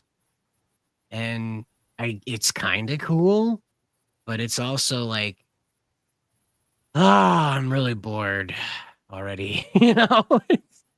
I don't know what it is about Hathaway, but for whatever I just can't. His stories are so dull. I don't know what it is. I'm just very bored of them. He's not a bad guy. He's not a bad character, right? I don't hate him, but it just, gosh, I'm bored. But yeah, Oh I have well. this. I have the Speed Racer panel, the news from that up. So basically, there's a couple of things. There's going to be a new Racer X story in the Tales from the Road anthology comic, taking place 2 years before the Racer X comic. Oh, it's a comic, not a manga. Oh Yeah, no. these are actual comics. Oh no. But This yeah, there's very that. if you And make your screen a then little narrower, we can see the stuff a little bit better. Right now it's oh, I know what to do. Hold on. there we go. I could do this. There we go. So wow. So that's what they did for the cars, huh? They didn't even make the civilian cars spicy. They just kind of made them regular cars. Okay. Yeah, and then this is the other one. That's image that's there. Well, at least Racer X's car is a Ford GT. There's also this here. So Mark London, who's the creator, also they said that Racer X is cool as hell, shouted in history. And imagine in Batman had to take care of his family from the shadows, heartbreaking and interesting. Growing up, he thought he was so cool, especially his cat. And then there's this. So David is also doing a Spriddle Racer's Day Off for the Tales from the Road anthology, where Spriddle goes on a joyride in the Mach 5. And the characters have been the biggest surprise for David, and seeing them on the road is a real treat. And there's lots of action and fun in the story. So let's take a look at this one here. There we go.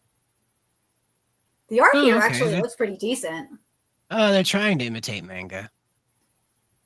I mean, it's an attempt, but yeah, it looks better than I thought it was going to.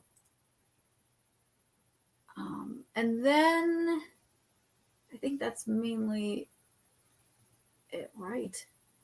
Mach 5 with those forward red stripes doesn't suck. It's not bad. Yeah. Okay. So yeah, one of the creators. Oh God, what's his name? Let me make sure I have the correct name here. Where is it? It doesn't have the freaking. Dang it! You don't have the name. So one of the creators, Mark. He says. Mark London. Mark London. Yes, thank you, Mark London. So Mark London said this. He said Mark tries to bring that unique energy to the villains he writes, which is this. So because he said if his favorite episode is the fastest car on Earth, two-parter, seeing Speed fighting with his own dark side, and Mark, like the anti-car activist who blamed the auto industry for his son's death in a car accident, and rode around a horse and threw pineapple-shaped bombs at cars, and that Mark tries to bring that unique energy to the villains he writes. Villains with their own lives and damage and their own perspective that you might not agree with by made them that way. And then he says he said he loved the Mach 5 and shit like that, but I do like what David says here. David, Speed Racer is about the relationship between the family, particularly Speed and Pops, and the heart is the relationship between Speed and Trixie.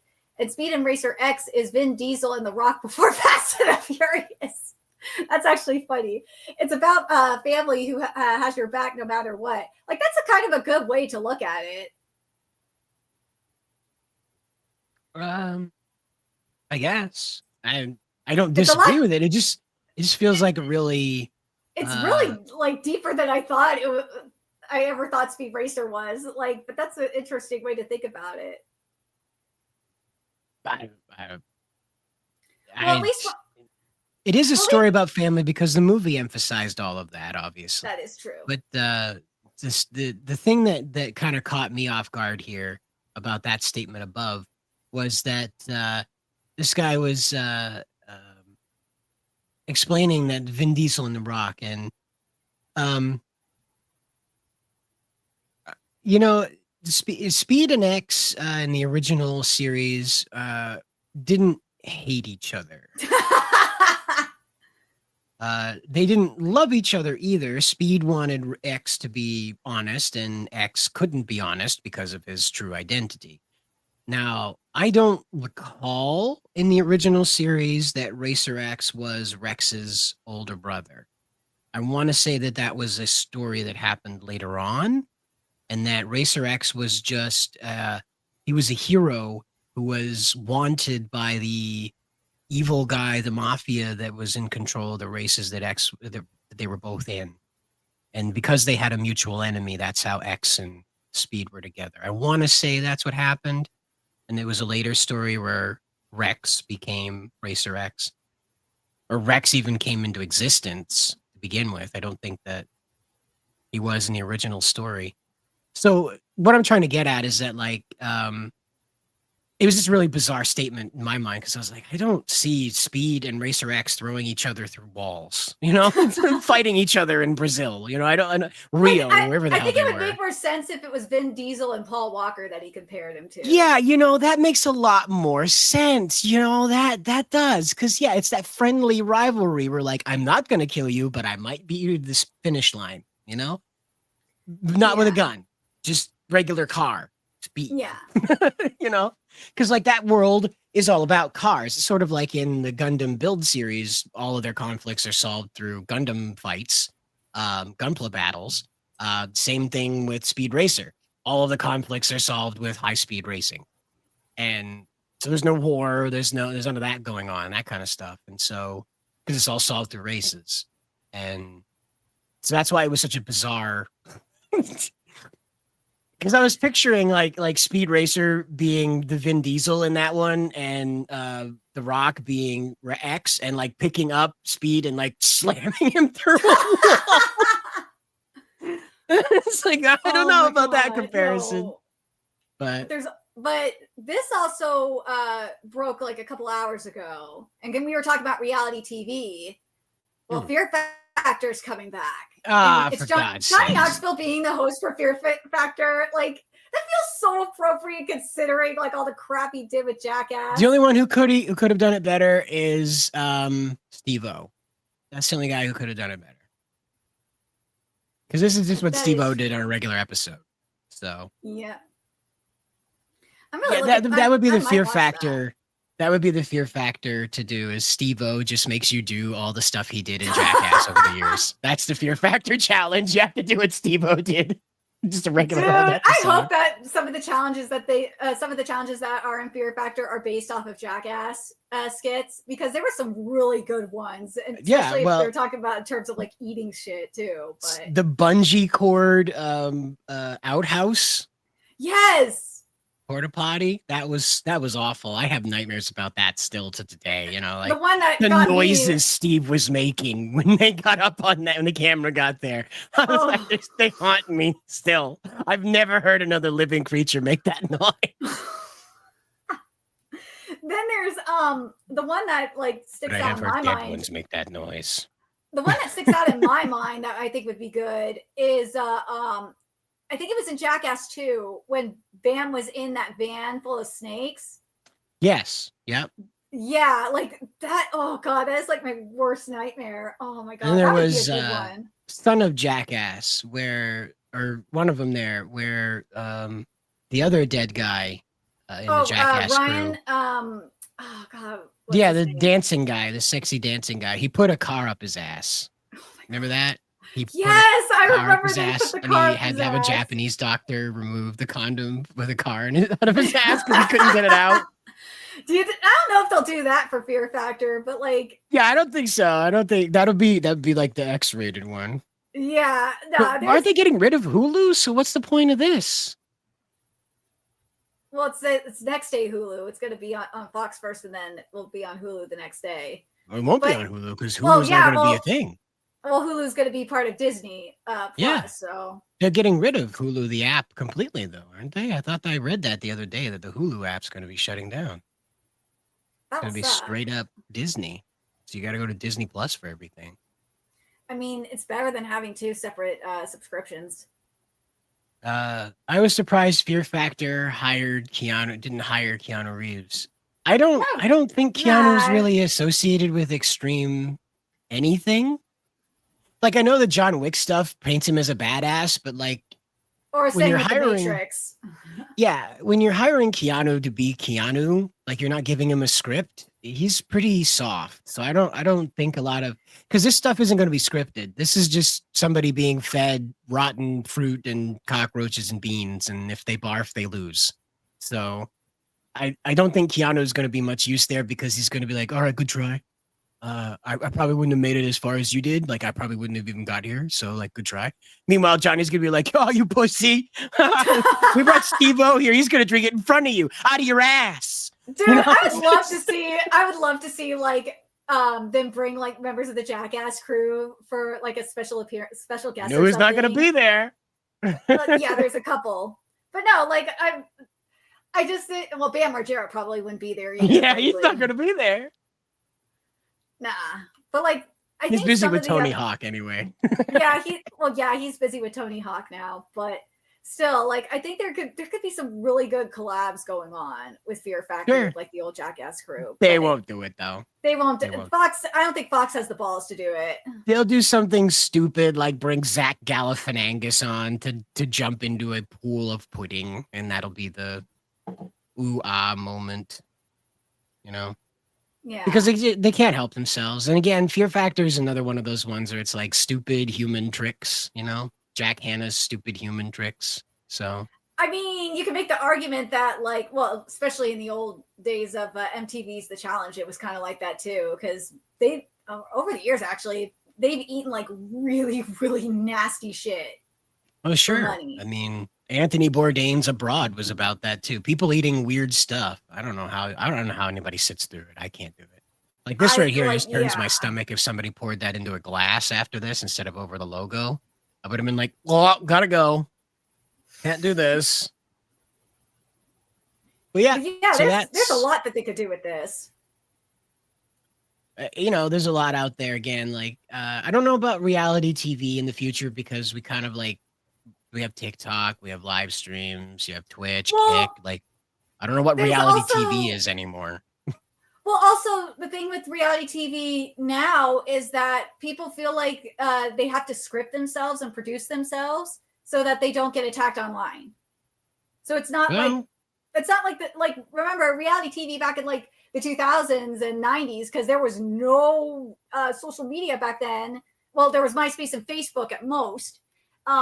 People were allowed to like go as nuts as they want and tell other cast members how they really felt without worrying that they were going to get attacked online. Speaking of getting attacked online, we have the impeccable, wonderful, great, awesome, totally not guilty of shocking his dog, Hassan Piker, catching the attention of the wonderful, awesome, and never wrong, always right, always beautiful, perfect, never make any bad decisions, PETA, saying that they hope that he's not using a shock collar on his dog because that would be bad. So if you're not familiar, Hassan Piker is currently the enemy of every person on the internet ever because he has been outed and tried to hide using a shock collar on his dog, Kaya. Yeah, I really just don't care. Personally, I don't care about Hassan. I don't. I enjoyed watching him make himself look like a total pussy when he went to the No Kings LARP. I think it was a couple months ago. He's just was there to like talk and get his clout, and then like bailed as soon as the first tear gas bomb and shock bang went off. So I feel bad for the dog. Yeah, well, Kaya, she apparently what he has is that he has this dog to be a prop in the background. That's Uh, the gross. dog, the dog is 1 year old and spends no less than 6 hours a day laying down on the platform bed that Hassan has placed in the background for her to be on. Has to stay there while he is screaming and hollering, creating all this anxiety in the room with his declarations of murdering people he doesn't like. And then when the dog gets up, he zaps the dog. So the dog lays back down. That's cruel. That's really cruel. Yep. I mean, my And cat, like you see with my cat is like just naturally charismatic, and he's a loudmouth. I'm not yeah, forcing him to sit on my lap or to be next to me. Nah, he decides when he wants to contribute. well, and that's mine's not very vocal. She gets mouthy when she wants something, but I keep her pretty content so she doesn't bother me. I don't know where she is right now. I suspect wherever it is, she's sleeping. But yeah, no, like the animal thing. He has the dog there in order to please people who are lovers of dogs and the women, and that's what that's there for. The dog doesn't. He's on video with other dogs. Like he grabbed another. Everybody's done it as a kid, but as an adult, when you grab a dog by the tail, it's not a good sign. You're not supposed to do that. That's not only can you dislocate the tail, but it's also um, for the dog. It's I wouldn't say traumatizing, but it's a way that the dog has never been moved. So the dog is a puppy is picked up by its mother by the nape of its neck, not by its tail. Okay, and so that's it's very something clicks in the dog of the brain of the dog. And so he's on film grabbing this dog by the tail and saying, "If you run, I will kill you," as he pulls him by the tail back toward him. And everybody's been a frustrated pet owner, but being on camera while you're being a frustrated pet owner, not a good look. And No. apparently, someone has gone around and compiled a bunch of videos. I couldn't find those before the show started. So, admittedly, Hassan's Kiwi Farms page is like generating 10 pages an hour right now. So, it's Yeah. really hard to track down any information that isn't fuck this guy, So, Yeah. Hassan, he was apparently Pokimane had canceled an interview with him, then came back and said, "Oh, wait, we don't. That was a rogue guy who did that. Random person, oh, lol." So for Hassan, it would appear that he has finally reached a limit with what the internet will tolerate from him. Oh, Zeno heard that we were talking about him. Lucky. So, you have a guy like Hassan that goes around and makes all this hubbub and things like that. And so he goes out and he says, like, 9/11 was deserved. He provides logic behind that on what he believes is the reason why that happened. He goes out and he explains that people should be harming Israelis wherever they find them, that there should be blood in the street of conservatives, of political opposition, that he is very serious about the destruction of what people consider to be the capitalist lifestyle, even though he himself is, as you can see, not doing too far, do badly rather in the capitalist system. So, Hassan is a prime example of a slacktivist, a person that Yep. wants to appear involved and passionate, and as a leader in the greater dialogue of what's happening in world politics, let alone national politics or local politics. And because of that effort to chase that and to appear involved in it, he's attracted a lot of negative attention. So people have been waiting for an instance like this to happen.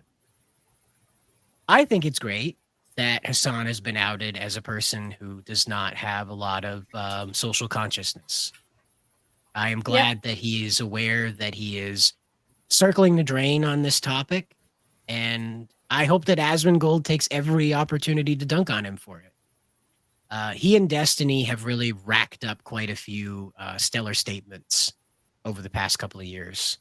I'm not really sure where this put pressure powder keg thing has come from with them. Because like Biden was the greatest thing ever, I was told. He was going to save everything and everyone everywhere forever.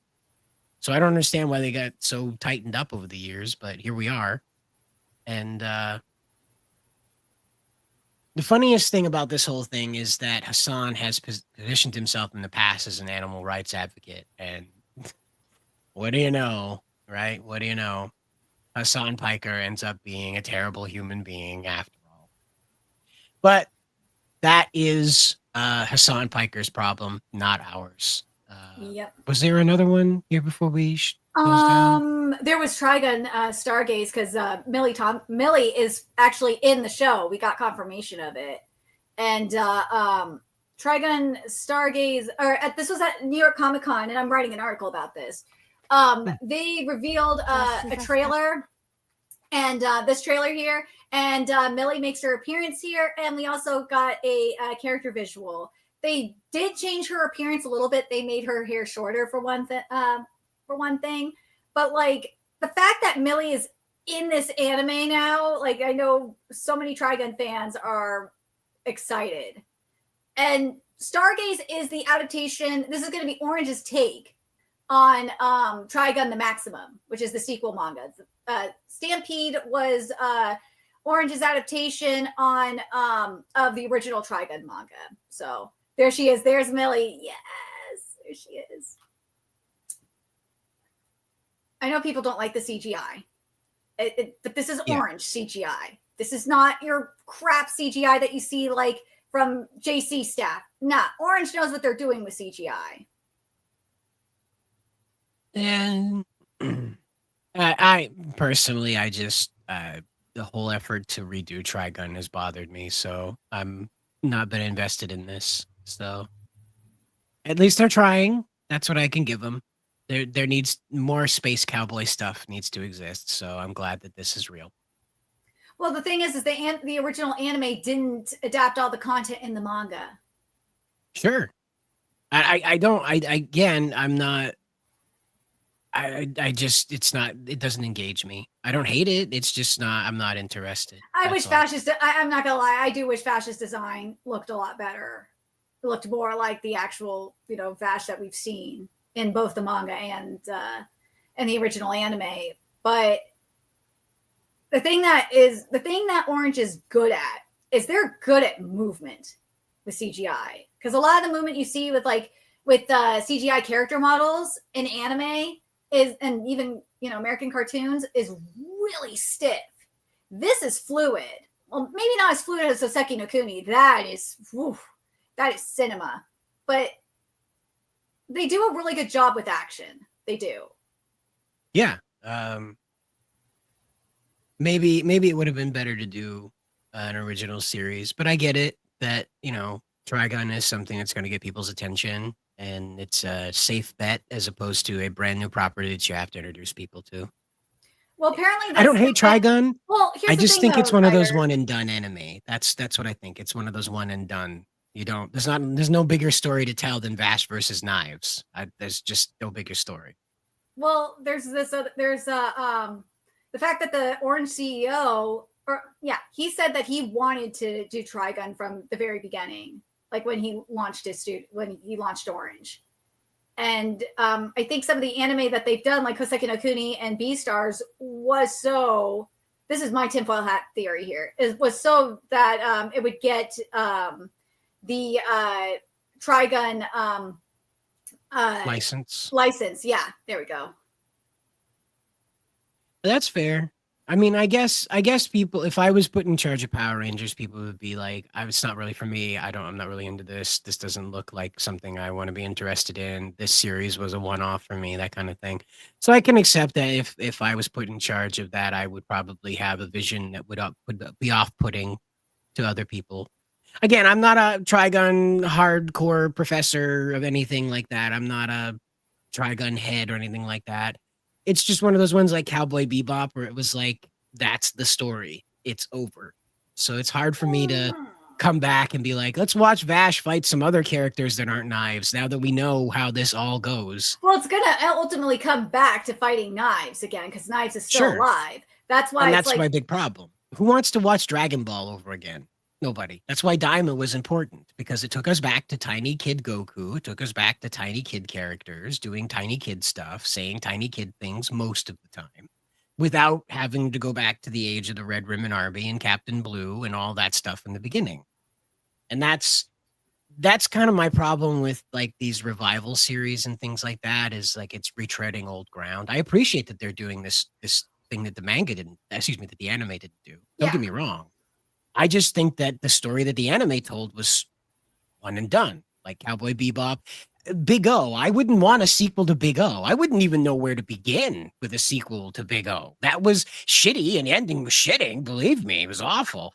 But I just don't know how that how that story would go. What do you do for a sequel with Cowboy Bebop? They tried that with Vincent. It was just sort of, you know. Well, the thing is that for me, when it comes to these anime revivals / reboots, if it's adapting a manga that that didn't get all of its content adapted, that's a whole different story. Now, if we're talking about like a series, like an original series, then that's kind of where it's a little bit of more of a gray area, because it ultimately depends on the time period of when it came out. Like with for example, with Gundam, if they wanted to do a reboot of Gundam, they have the manga to go off of too, so they can adapt the manga content. At this point, the UC is so spread out and everywhere. If they restarted it, nobody would really be able to hold them to any continuity to begin with. So it doesn't truly matter if they reboot that one. Like, it's like rebooting Pokemon. At this point, it doesn't really matter because you're not going to get rid of all the bajillion Pokemon. They're just going to be present from day one where they weren't before. That's the only difference. Whereas 079 with Gundam starting all over again would just mean that everything that has been present in the UC universe will be present in that timeline now, as opposed to propping up over the course of 8 different series. That dealt with the UC, that expanded the weaponry, the capabilities, the Saikamu system, new types, all that jazz. So that would all be present day one. Sort of like what they did with, the most recent Gundam that came out that had the weird designs. Oh, QX? Yeah, Gundam QX.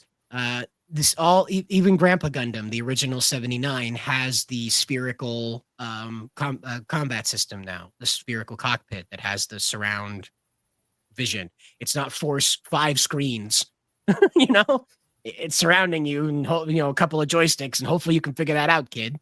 Flip the switch to do a backflip, quick, Amuro, hit the backflip switch. It's if they went and rebooted that kind of stuff, nobody would really have room to complain, because that stuff's just been so retconned over the years. So many, there's like 100 different stories happening in the same year that Char and Amuro meet for the first time. It's just so much shit is happening right then. Whereas with this Vash thing, what I'm trying to work my way back to is with this Vash thing, it's still Vash. He's still up against the same villains. I don't know. It's working for him. People like it. Don't get me wrong. I hope that in the future they decide to do original properties again and they did take one what actually. they learned. They did Leviathan. Studio Orange did that. Which one was that one? It was the Netflix original movie. The Leviathan, or was that? That was Orange's original Lazarus. production. No, Lazarus is not Orange. That's something else. That is Sunrise. So what was Leviathan? You have to look up Leviathan Orange, probably. It's the one with the flying whale ship? Yeah. Huh. Well, I mean, I'll give them that. They're original thinkers, I guess. It is what it is. It's just one of those things. I don't hate them. I don't begrudge them. It's just not something that I can get into. I like the original Vash. I like the original story. And it's not that the manga did anything wrong. It's that the anime told a story that just, in my mind, it's hard to build off of because it was just bing, bang, boom, we're at knives. Whereas a lot of this stuff wants to take a lot of time getting to knives because knives is the end of the story. So, Or at least at the end of the first part. What's that? At least the end of the first part of Well, the he's manga. the end of the whole deal because the Well, whole yeah. reason why they ended up there to begin with is because of knives. The whole reason why Vash has all of the problems he has is because of knives. And arguably, I think the reason why he has his powers is because of knives. I think it's part of it. They like evolved each other by Yeah, a fighting. little bit, Isn't that? yeah. I want to say that was the curse. That's why Vash didn't fight knives to the end like that because they evolved. They rapid evolved or something. Yeah, I think that was the case. I forget what they were supposed to be because I know that they were like some type of space colony babies. They were meant to be like living longer than humans. Yeah, they were But experiments. For whatever reason, they mutated into living weapons, though. That was something happened. The military got involved or something because they were. I want to say that they were. I know that they're test tube babies, and they were like the first two or first perfect two or something, and then they became living weapons. I gotta rewatch the series, I guess. Or read the manga, get like a fresh perspective. The manga art, I will say this right now because I read the manga not too long ago because I wanted to read it before I read Night Rose other series, Blood Battle Blockade. Oh, that one is nuts. But the art in Trigun manga is unreal. It is beautiful. It's worth. I'm telling you, it's worth the read. The first part of Trigun is relatively short, and Maximum's just a little bit longer. Yeah, Kitty knows. Well, and with that, we'll close off the show with some good news. Demon Slayer Infinity Castle has officially become the highest grossing international movie of all time at the American box office. It added $2.25 million domestically this weekend for a $128,637,000 total, surpassing Crouching Tiger, Hidden Dragon at $128,530,000. So, again, like we're seeing the shift happening where American animation is simply not able to compete with Japanese animation because Japanese animation is not trying to make you laugh. Well, it does make you laugh, but like just naturally. I guess what I mean by that is that like the presentation of the character is not meant to be funny. Yeah. The character may have funny moments, but the presentation of the character is meant to be expressive of the story. They themselves are not supposed to be a comedy act. Then there's Chainsaw Man, which from what some people are saying, maybe it will be closer. Maybe it will be different when it gets a little bit closer to the release date. Is that in some locations, IMAX is not putting out a lot of screen time or screenings for it. And I guess from what I've heard anyway, there's not going to be as many theaters screening Chainsaw Man Rise, which is a huge problem because that's the reason. One of the reasons why Demon Slayer did so well is because it was readily available at a good chunk of theaters. To be fair, Chainsaw Man is a bit more adult content, a little less family friendly. Not that that should matter. We put out Deadpool, you know. Well, Demon Slayer is not exactly family friendly either, especially in Infinity Castle. Infinity Castle gets brutal. But I know what you mean, but Chainsaw Man being a lot more sexual than anything else, especially with Rise. Right. And so I think that's what's driving it. And I think it's a good thing. Not that I want to see this limited, but it'll be a test of the market strength for an adult oriented story. Now, children may attend, of course, with their parents, obviously, like they did with Infinity Castle. But this one will be more like Deadpool and Wolverine. That'll be pulling more of the 18 and over crowd, at least 16 and over crowd. And so that'll be a good test to see how that demographic is doing. So while this may suffer in comparison of not having as many theaters to, service, it will be able to demonstrate the pulling power of an adult-oriented anime movie, which Gundam really kind of did that a bit, but I don't think it really saw any huge success with it to be measured. This Chainsaw Man will be the one to really watch. The pacing. Well, the thing that's interesting about Chainsaw Man is that it's getting so much marketing. Like Twitter's official movie account was promoting Chainsaw Man. At MICC they had not just the Pochita bucket that was announced, but they had the Denji one that we saw from Japan. So I'm hoping that means that we're going to get the Chainsaw Man popcorn bucket stateside. You know, the one I'm talking about with the moving head and shit like that. Yeah. I'm hoping that that's what that means. So this, I do agree it's going to be a real test to see, especially with all this marketing happening, if it will get butts and seats. But the fact that some IMAX theaters, from what I saw, they're they don't even have anything good we're seeing, maybe besides a Bruce Springsteen movie. And I'm just dude, I feel like this is partially on the movie theaters part because it's hypocritical, because they're bitching about not having enough butts and seats. It's dude, Chainsaw Man will bring you butts and seats. As you saw, Demon Slayer brings you butts and seats. Come on, stop being dumb. Well, and they'll learn their lesson when Chainsaw Man makes the money it needs to make that point. This is why I think it's okay. This is probably why the Japanese distributors are saying, okay, that works. It's painful, but it works. We'll just take our victory dance when we eventually prove you guys wrong. And that'll, between these two, 2025 will probably be the year that it swings the other way finally. That the distributors that are separate from the mega corporations somewhat want to make money, and so they'll be leaning more into the Japanese productions and South Korean productions. I think Solo Leveling has a movie. Or no, maybe. No, I haven't seen a Solo Leveling movie. No. Yet. Well, no. We'll have to see what happens when it gets one, because I know that one's pretty popular over here. They really like that one. Well, I'm hoping what this leads to is obviously more Japanese anime movies coming over, but also I wouldn't mind seeing the live action adaptations for example, Sakamoto Days coming over here. Sakamoto Days is extremely popular. Or the live action adaptation for Tokyo Revengers coming out over here at some point.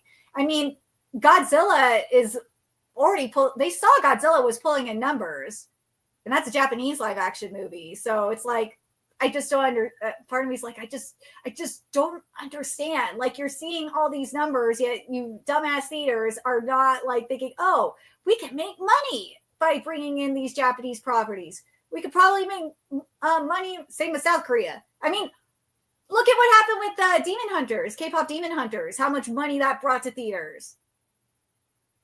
Yeah, admittedly, that one leaned into the K-pop. K-pop is popular.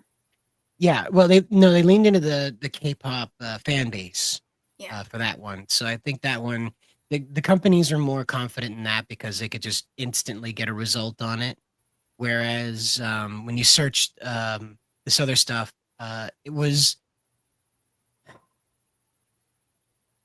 it's tough to explain for people that are really passionate about Chainsaw Man, but to be completely honest with you, it's probably a hard sell for IMAX because they just don't see the appeal. They understand that K-pop appeals to millions of people across the world, and then they see a man with a bloody chainsaw jutting out of his face while he's screaming at the top of his lungs, and they're like, yeah, no, maybe Saturday showing. Because again, they're operating on MCU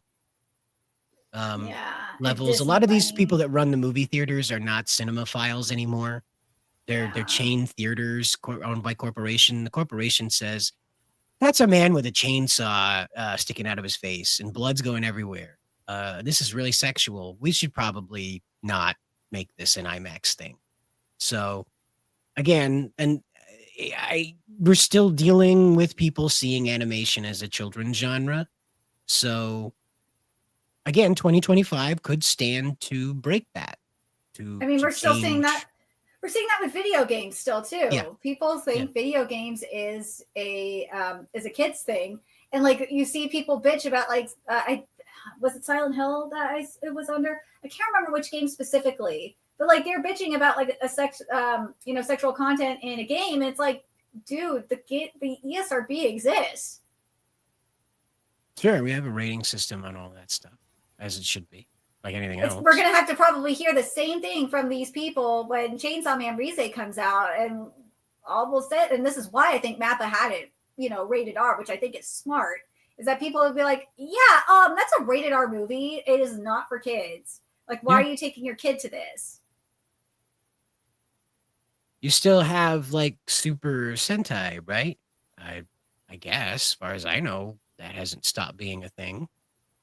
I mean, I'll be Digimon doing a hasn't video stopped about it. being a thing. Yeah. I don't think that's going anywhere. I don't know if it'll be able to come over here because of the way that the Power Ranger rights work, but they got Zets to come over here, so I can't imagine why Super Sentai can't get simul streamed when it's time. I mean, the next season might be the way that Zets was. So I think Zets is doing really well here in the US too, isn't it? It's hard for me to tell because the usual people are talking about it, so I can't. It's hard to tell. It's the first one to be simul streamed, so like outlets who usually don't talk about Kamen Rider mentioned that they didn't return to it, so I can't tell if it's a big deal or not. It's only going to matter when the season wraps and people are still talking, and that's when you'll have a good idea if it left an impression or not. But so far, it hasn't become a sensation. Let's put it that way. Not that it hasn't tried. It's just one of those. I gotta tell you, I think that it's the subtitles. As popular as subs are, I just don't think they're that popular in the U.S. I think subs are getting more popular in the US because the More. problem, what I've noticed is from some of my friends who were dub onlys for a minute, is that they realize that dub voice acting really sucks, and Japanese voice acting is really good. We want to listen to that. Even when I'm watching dubs today, like I'm just catching clips of them. I think it was Solo Leveling. I was watching that one. It was a clip of the Winter King or something like that. The American dub makes the villain sound like the Ice King from Adventure Time. So you can't take him seriously because he's talking like this. So he's not a threat. He's just an annoying, screechy thing that you want to die. So anything stoic he has to say, like, you'll never defeat me and my people, like, you evil humans, always challenging us, it just sounds like a Wizard of Oz character. It's not, you're not interested in what that character has to say. Meanwhile, you go to the Japanese side and they're just all Japanese with a big, powerful voice, and nope. There's also the localizations too. Oh my God. Yeah, there's tons of nightmare fuel. Those dubs are just, oh my God. I've gone through like how many now? Like at least, it was recently. I think I've gone through at least like 4 or 5, and Jesus Christ. There's some like Gachi Yakuta where the voice acting is okay, but like just the writing that these people put in is just unreal. I mean, look at a couple of cuckoos, which I'm going to be writing which I'm finally going to be writing the article on when I'm done with Trigun Stargaze. Is like you have the localizer that worked on Lovely Complex dub with Apocalypse. There we go, Apocalypse, and she like freaking inserted like memes. She inserted like cringy slang. Changed the dialogue. It's like it's just so insane. It is insane. And also the voice actor, I'm not happy with the voice actors either. They just sound like freaking horrible. But yeah, that self-insert propaganda, that is definitely in a couple of cuckoos. To an extent, I want to say it's in Gachi Yakuta. It's mainly more like memes and cringy slang that's in Gachi Yakuta than anything else. Same with My Dress Up Darling too. Like, yeah, I know Marin's a Gyaru and shit, but like, there's a limit, okay? And then for Witch Watch is just another level of bad too. Good God. We remember that Marvel line we saw. That was a localizer putting their agenda up in there. Yep. Well, we'll have to wait and find out what horrors await us a week from now. Miss Dirtigans, when the show is over, where do we find you? You can find me on Nerdigans Inc. on YouTube, where we cover anime and manga every day. I can't do NerdyCast this week either because of this stupid false copyright strike. Hopefully it'll be gone this week, so it'll probably be next week. You could also catch my anime live reaction content on Patreon, where we're covering Digimon Beat Break, Gachikuta, Togedanki, Sanda, and Boku no Hero Academia Final Season, Spy Family Season 3, and Twisted Wonderland. We're covering a lot this season because there's a lot that. But yeah, so far I would say the best anime of this season, if you're looking, we're not including like Gachikuta and Togedanki, is Sanda. Go watch it. What Science Saru is doing with Sanda is beautiful, and I say it in my live reactions too. It's like they can't. It's hard for me to like enjoy Dan because Science Saru is not. They're just not known for line work and shading and detailing, which is what Tatsu's art is. Sanda, on the other hand, which is by the B-Star mangaka Itagaki Paru, she doesn't put as much line work and detailing and shading in their art. So, like, Science Saru was able to take that and like really work with it, and it's beautiful, beautiful stuff. But for also, you can follow me on Twitter, and where I'm covering everything, obviously. And on Bounding, as I said, we're going to be we're working on the Trigun Stargaze article. I went through the panel, and it turns out Millie's not the only new girl that's coming in. Nah, there's going to be another girl entering the group. So stay tuned for that article. And then the other one that I need to do is my now that all 12 episodes are out, I could do a couple of cuckoos dub article. You're going to be, if you aren't following me on Twitter, you're going to be blown, which you should anyway. You're going to be blown away by how bad this localization is. It is just, it's next level awful.